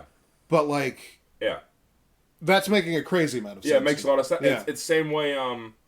You know, people used to think dogs couldn't see TV. Well, no, they just couldn't see low frame rates. Now that the frame rates are higher, dogs can watch TV. And I'm pretty sure little dogs could watch TV earlier than larger dogs, because larger dogs typically can't pick up as many frames or whatever. Or there's a difference in their eyes, typically, the tones. So, like, at a certain point, there was a time around, like, 2006, 2007, where, like, little dogs started yelling at the TV, and people thought that was, like, there was, like, a whole conspiracy theory about it. Yeah. About, they thought that it was changing the audio frequency. I remember that conspiracy theory. Yeah, but it really was just your little dog is now looking at the dog on the TV. You know what I bet it is? Yeah. I bet that their eyes are better because small dogs have to rely on their eyes more than the big dogs, because the big dogs literally have more real estate on their fucking head to dedicate to smell and hearing and taste. So they probably get so much more information from that. And these little dogs, there's simply not enough nose for them to smell that good. Yeah, I'd buy that. Because the eyes are about the same no matter what. Yeah. Yeah. You don't really get bigger eyes if you're a bigger dude. Yeah. Yeah. I've chosen that to be the case. I have spoken. Also, you just look at a Chihuahua's bulging eyes. Oh my god! Way to prey animal. Fucking Christ, dude. I found out that when they get old, they like the muscles weaken, and sometimes their eyes can pop out, come almost all the way out, or even all the way out. Mm-hmm. I remember seeing he taken to the vet, and they're like, when I was in Michigan, like one of Todd's buddies had two Chihuahuas named Chio and something else, and I remember Betty and Chio. One was half Dachshund and one was half Pomeranian. They were both Chihuahua mixes. Mm-hmm. And they were really fucking cute. But I think Chio was the one. Yeah, Chio was the one that was half Dachshund. And at one point, like in the later stages in life, I genuinely thought her eyes were gonna pop out of her fucking head, and I was worried. They might. I was worried all the time. It was one of those things where it's like you enter the room and like that's just constantly on your fucking. You can't calm down, right? Because you're so ready to watch the eye just pop out like a yeah, and you're gonna be like, oh yeah, well, yeah. I just needed to see it. I needed to be able to tell people, guys, look what I just fucking saw, because it looked like it was at any fucking second that thing was gonna fly out of there like it was dangling. It fucking could. Maybe I don't know. I don't remember it wrong, but like just fucking weird ass, bulgy ass Chihuahua eyes, all wet and just I think it's them and pug dogs that it can happen to the old ones. Pugs, I want to like pugs, but I only feel bad. You need to get some diversity in your genes, my man. I'm of the opinion that pugs should only be like a type of like stuffed animal. We need to let that breed be bred back into dogs. Because like if you look, even like I remember looking at a poster or something like a pug less than 100 years ago, and they looked like regular dogs. And their snout was like they had a snout. They had one. Yeah. Like at all. And now they can't breathe. Like that. Ugh. Like any creature that you've bred to where it can't fucking breathe, maybe that's no longer a desirable trait and it should be bred out of them. You guys ever seen the pug skulls? Yeah. They're terrifying. Oh, they're bad? Oh, let's pull it up. Google pug skull. Oh, man. That's all you need to see to be like, yeah, that ain't right. We don't need this. Yeah. Pugs are real cute, and I think that things that are based off of pugs are really nice looking sometimes. Like Jake the dog, I think, is sort of like a bulldog. This is the guy. most body horror shit I have ever fucking seen. That's like an evil baby skull. That's like a demon baby skull. Yeah. I always tell people, if you think pugs are fine, Google pug skull. Yep. And your opinion should change. It's funny how many times you can like drop one important piece of information, Like the it's like a linchpin argument. Yeah. Of like, okay, well, look at its fucking skull, dude. Yeah. Look at how its fucking bones look. They look horrible. Nothing should. God had no hand here. Yeah. Only the hubris of man, bro. Fuck. In our desire to step into his kingdom. If someone doesn't know what a pug skull is, and you show them that out of context, they're gonna think you're showing them like a monster prop for like a movie or something. Yeah, now I know how to like fuck with people. Dude, they're all horrible. They're getting worse somehow. Yeah. You like That's how a regular ass fucking wolf's. do you like how inaccurate the cartoon drawing of it is? Because it's so disgusting that somebody even drawing it's like, well, I got to make it look like a regular skull. Yeah. No, that has like proportions. Yeah, this looks better than any of the actual fucking skulls. Yeah, scroll up. The anatomy is actually here. Look at that, the one top left. Which one? The skull to the right. Right there. Yeah? That doesn't look anything like the real pug skull. Yeah, that looks like an actual fucking skull. Look, Because boom. even the artist was like, surely they can't look like that. Surely they're not this grotesque. No, they are. The What? hubris of man hasn't wrought another abomination through which we must experience How much dread. does a fucking purebred pug even cost? Buy pug. This pug's bloodline can be traced back to the emperors of China. Where they were dogs. He was a dog then too. Fuck, bro. Let's see how much this shit fucking go for. I don't know. I need to stop doing that. That's Toby. Okay, some of these God, pugs that's look like cute. they're not as bad. No, Tony, they look regular when they're babies. Yeah, you're right. Yeah, because all dogs developed. Yeah. I forgot they're the same template. Fuck, bro. Yeah. Which is crazy that his head is just gonna fucking go concave. I know. His head is gonna recede into his fucking forehead. Poor little bastard. All these poor little No, bastards. it's not that it recedes. It's that the only parts of it that grow envelop the parts of it that don't grow, like his snout. That's so horrible. I turned it off. I'm not looking at it anymore. Eat your cookie. Thank you. Yeah, you're fucking cookie. Yeah. It's literally out. Someone ever tells you, oh my god, I love pugs. Ruin their day. Good. I still a love pug pugs, skull. but they I still think they're cute. Like, I think love dogs. I think Love the all one that dogs, exists but- right now should be the last generation of pugs. They should every single one of from now on the closest that you get is half pug, and then further until this is a thing of the past. They just gotta introduce something commemorate else. them in our cartoons and children's backpacks, and that's it. Yeah, it's like, I think a pug. Oh What? my god, Good cookie? this is a good cook. Hell yeah. Subway has good cookies. Hi, Hell That yeah. helps a lot. I just remembered that. When I think of like a pug, I think of like Schadenfreude, you know? Like, I imagine like, when I think of someone like characterizing, going with the characters and like writing, my first thought of the kind of person to have a pug in writing is someone who enjoys watching something suffer. Like, that's all I think about when I see, like I said, the ones I saw in those pictures look like they could breathe, but like every pug I've seen couldn't fucking breathe. Yeah. And was just making noises trying to fucking Not die, respirate. yeah. Like, what should be considered the bare fucking minimum? Not even water or food. Air, motherfucker. Like, we'll worry stuff- about the other two after that. The stuff you Like- can't live without if you go longer than like a minute. Like, yeah, we'll worry about water and we'll worry about food once I can fucking breathe. Like, I can't fucking breathe. I ain't moving. The fuck you talking about? And this little shitlet sitting in a bed. Like, help him! Help him, please! And then literally they come in. Isn't he cute? Yeah, he's. I'm like having a fucking panic attack. Fuck, I hate that shit, dude. Like, so our friend Rob, when we were playing D&D, he so much did not want to deal with a pug character that he vetoed a storyline in the campaign. One of the quests that they were offered to do was to go check out what could be like a new dungeon. It doesn't matter. It was a quest that was vetoed by Rob because the quest giver was, I think it's Orin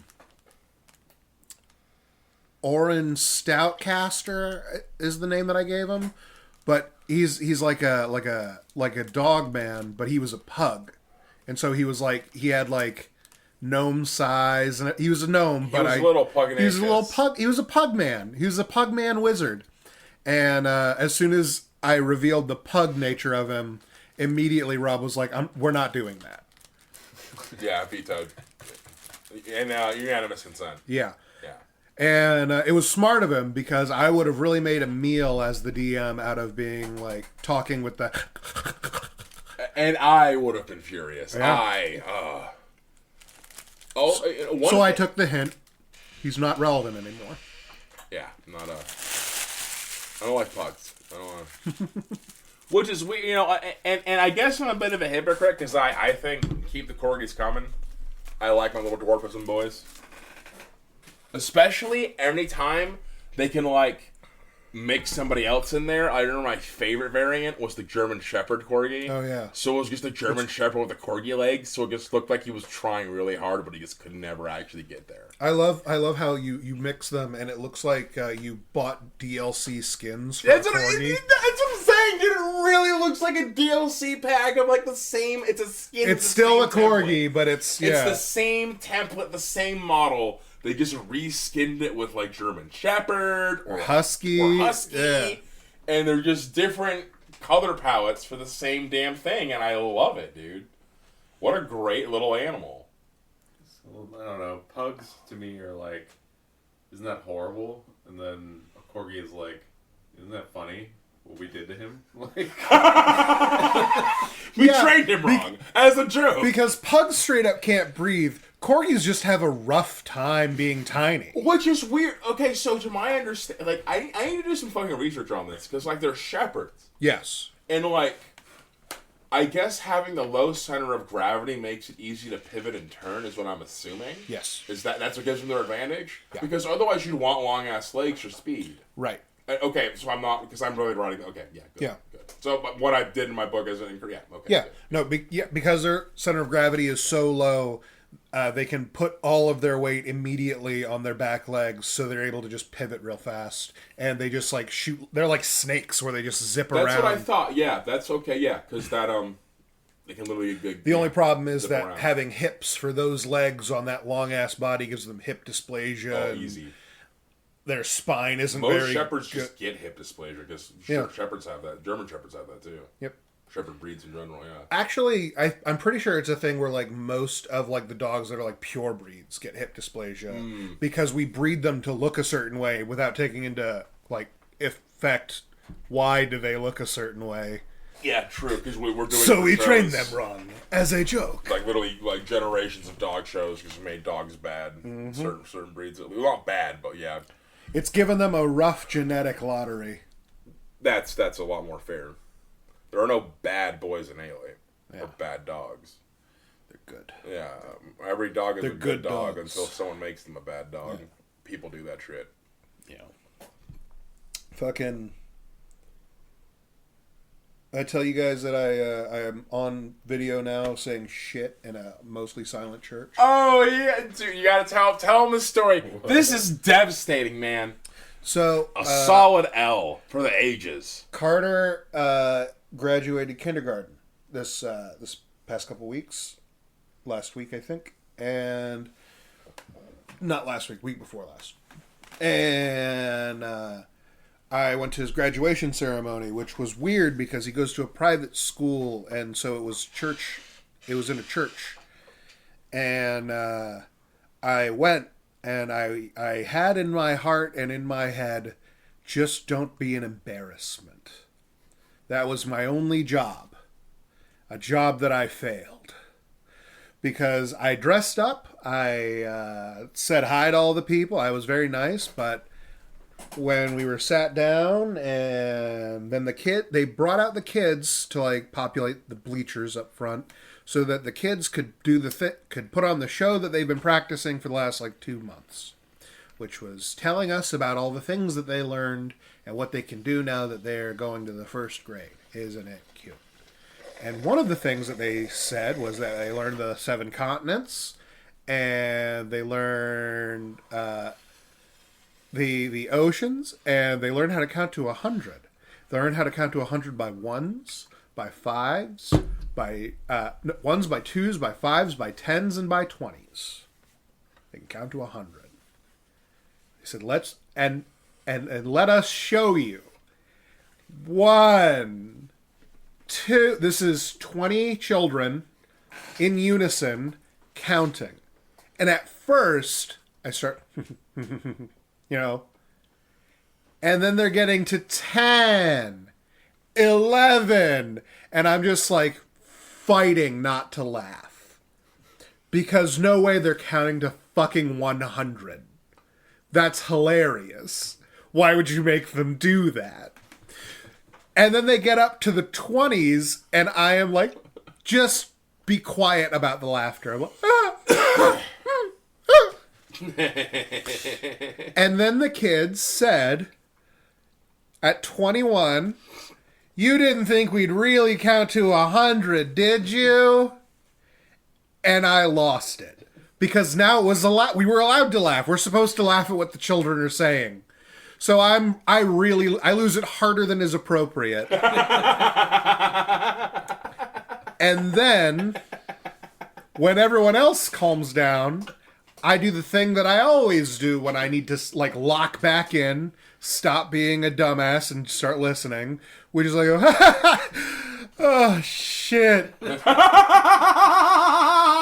of a fucking church. At this point, the room was, I would say, rumblingly quiet. Not silent, but pretty much only populated by, like, did you hear that? Fuck, bro. And all of my family looks at me, and I just try to shrink my giant fat body down. And nope, I said shit, and everyone heard, and we were all recording on our phones because it's fucking 2024, and that's what you do. And so now there's video evidence of me doing this. You remember when, like, one of, like, the signs of being middle class was having a camcorder to record your kids' stupid shit? Yeah. When they're fucking... I shouldn't say stupid shit, that's mean.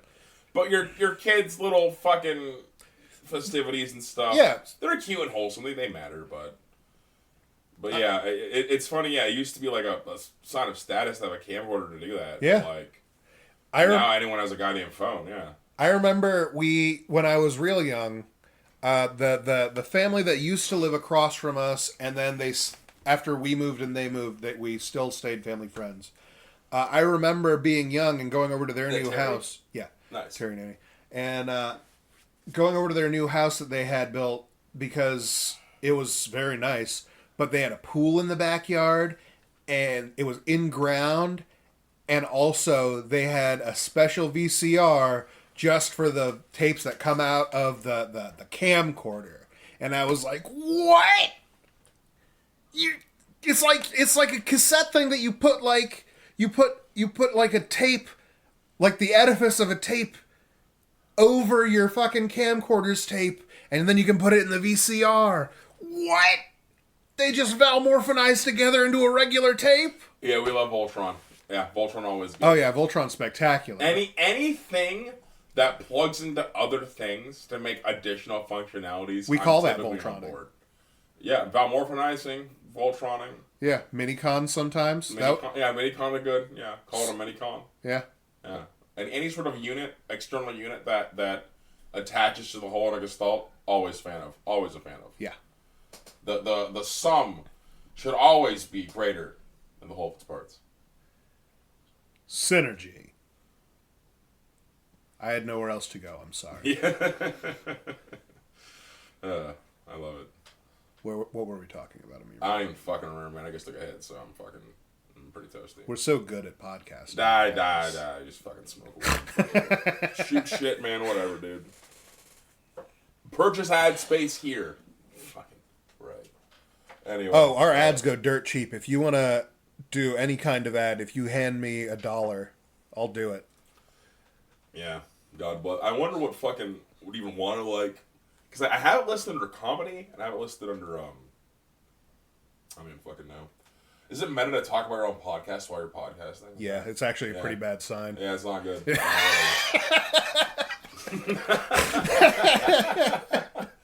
That's funny. Oh, shit. I mean, yeah, we're in like a 3-hour mark at this point, so. What do you got going on over here? I am purchasing corrugated plastic to build those stilts. So I remember we were having trouble locating corrugated plastic before, and I only had the thought very recently, but you seem to already have it handled, that I don't know if corrugated plastic's the right thing that we were to look for, and I didn't know that because I couldn't tell you what corrugated meant. It's like the way you pour it, right? Because, I still don't know what it means. Oh. There's every chance in the world that corrugated, like, is a specific cut or shape that they press it into. Yeah, it's a shape. So to my understanding, corrugated. Oh, let me look it up. I'm not gonna talk out of my ass because but Todd works in up in Michigan. He is helps run a factory that's plastic, so he knows a lot of shit about plastics. So I've heard him talk about plastics. So let me look up corrugated plastic sounds like the thing to me, but the rig in the groove. So basically, it's the system. So you know how cardboard is hollow? Yeah, it's because it's flat, actually flat, like a ridged piece of paper. Yeah, that's corrugated plastic. So the sheet is just ridged plastic to make a sheet. So it's not a flat, thick all the way through. It's like ridges, and then it's yeah. So that's why it's like a corrugated plastic sheet, and then you want that clicking sound was me drawing in the air for this audio medium. Yes. So with this, you want like a thin one. The guide recommends. To those not acquainted, in my quest to get sexy robot heels, which don't exist. I decided to make my own. So I found the guide on the Interbuts about how to make Gundam cosplay. And it involves making stilts to make the robot feet. And so we're currently working on a project to make some robot feet. And the guide recommends 30 millimeter thick corrugated plastic sheets, which is I can get 0.15 inch thick, which is about as thin. Right, it's just in freedom units. Yeah, precisely. So I'm thinking about getting these shipped over to Home Depot and then also getting a plastic cutter and picking those up for Friday. So I can start making my stilts. Makes sense. Mm-hmm. I don't know. I'm only going to get 2 sheets. I don't know how much I'm going to need or how much it's going to work with. At this point, we're still in such an experimental phase of it that 2 sheets is probably a good place to start. Mm-hmm. Especially with the understanding that, not on purpose, but probably one of those sheets at the very least is just going to go straight in the garbage for this experimenting. Yeah, I'm really trying to adopt a student mentality and a scientific mentality about this. Sometimes science costs a lot of dead mice. R&D, man, research and development. I don't expect to have good, sexy robot feet until Mark 6. Right. Genuinely. I feel like it's not going to be to what I actually want, what my fucking goal is. Yeah. Probably years down the line doing this shit, but I ain't gonna get there doing nothing. So we're gonna start with some clunky Gets further away every day you don't do it. Yeah, we're gonna start with some clunky ass clogs at MagFest, and we'll go from there. Hell yeah. It's funny. I might go to MagFest this next time. It's funny when I bought I got fucking Crocs, by the way, for my fucking stilts. Yeah, we were talking about what shoe to actually put in the stilt. I got sneaker Crocs though, so I made the compromise because people said there's no way Crocs. What the fuck are sneaker Crocs? Right? You didn't think they existed, and yet they do. Snocks. They're under somewhere, but yeah, they're Creakers. They're just sneakers made with the Croc material, man. And they're just like foam sneakers. Yeah, and they're super fucking comfy. All right, well let's pull this up on the old Google box. And because of how the guide says to make the stilt, you have to use the duct tape. You're supposed to fucking seal it with the duct tape. Because it's foam Crocs, that'll help adhere it to my foot more. So I'll have a more firm. As long as I do it right, I'll have a more firm grip on my foot than I would normally because it's foam. I can basically make it. No, mine's actually hollow. Let me see if I can actually find them. They should be around here. Oh, they're outside. They're on the shelf. Yeah, like that. Yeah, that's what I got. So, like, let me show you my concept. So you can actually look at her feet for reference. This looks nice. Relative. Relative to looking nice for a Croc, you know. I'd buy that as a fancy future footwear. They don't look as stupid as Crocs. Yeah. They're more like a sized up Polly Pocket shoe.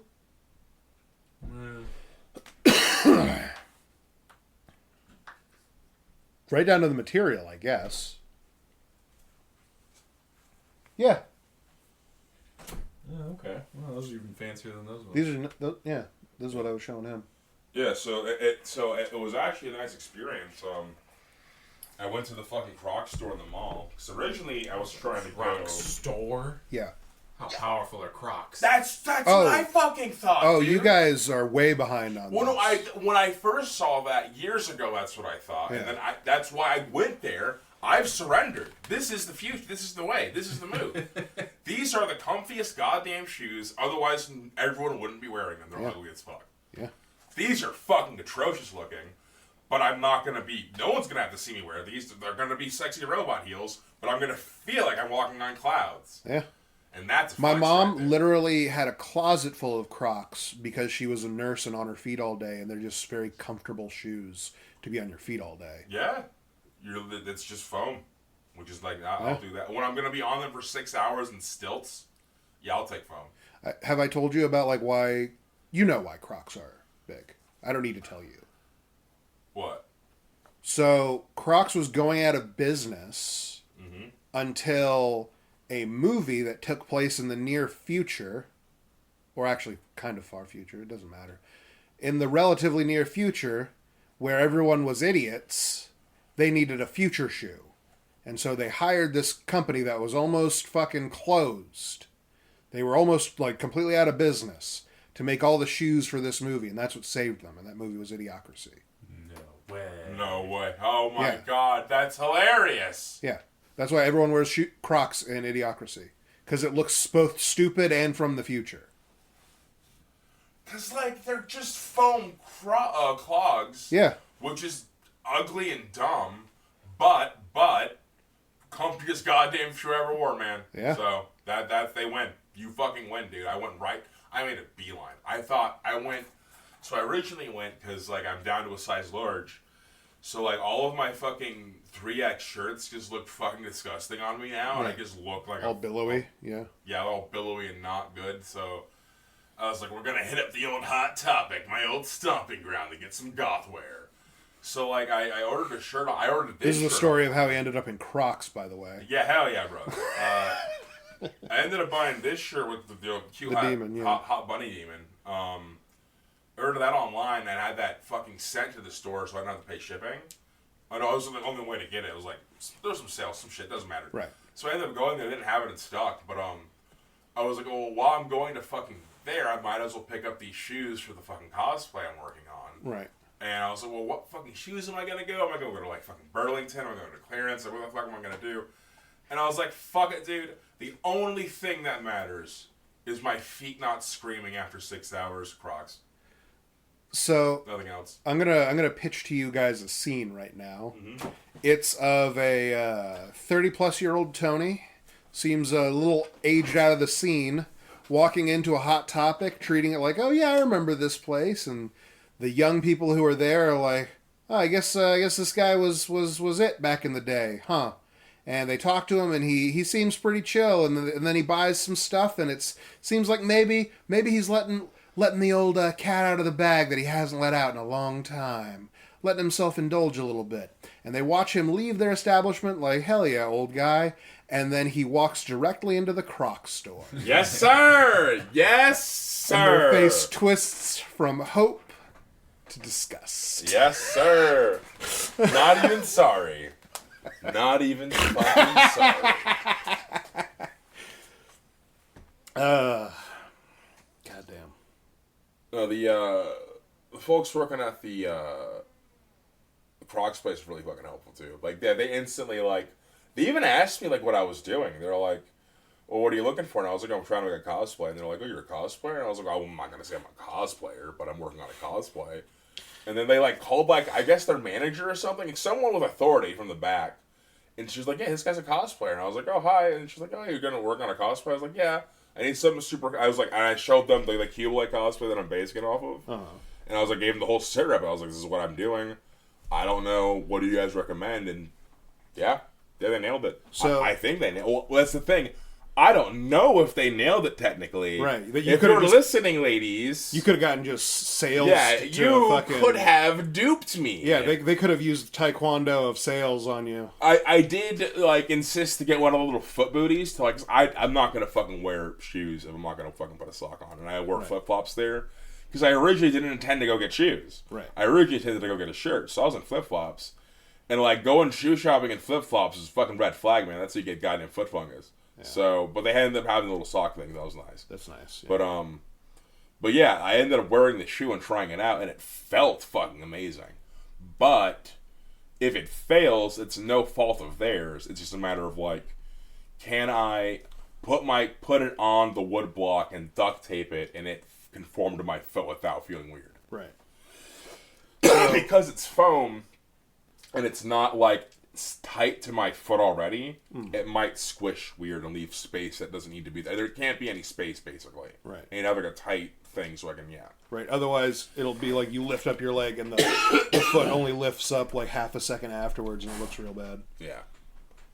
So, I'm thinking about, like, how you went through this store. I bet what happened was they're ready to hear so many things, like, oh, I'm taking up walking, or I am looking for something for sport, or like all the regular shoe buying needs. Yeah. And then you say, oh, it's for a cosplay.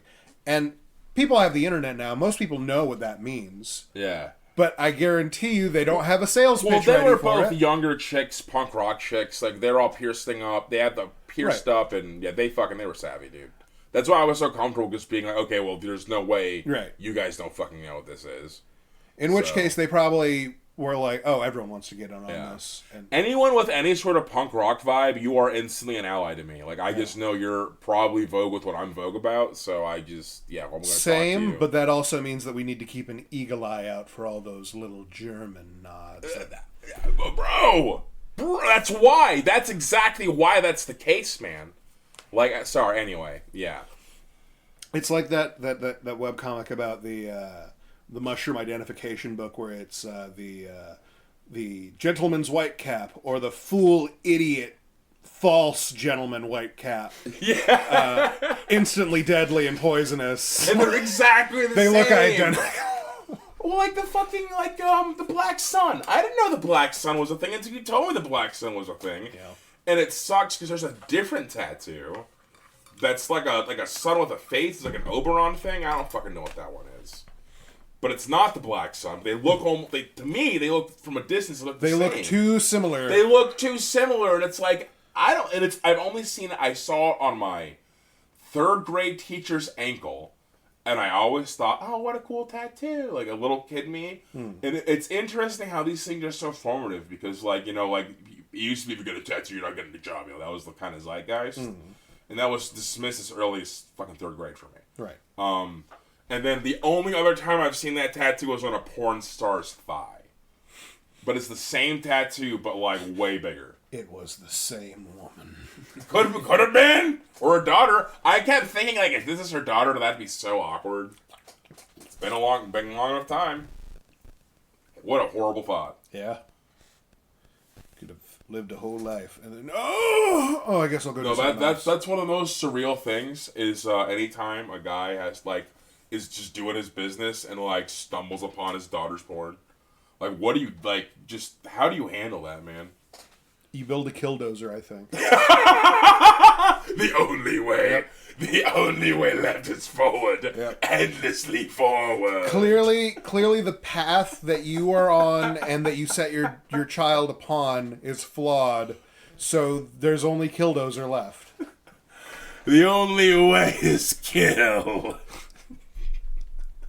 Only way. I imagine he just goes full Lord Humongous, just can't fucking compose himself anymore. Shaves his head. Yeah. Goes, strips down to his boxers. Puts on a harness. Builds the killdozer. Like, his wife's just like, honey, what are you doing? Backhands her. Shut up, woman. The only way is forward. You didn't see what I saw. You didn't see. There is no way. Only death. Just walk away.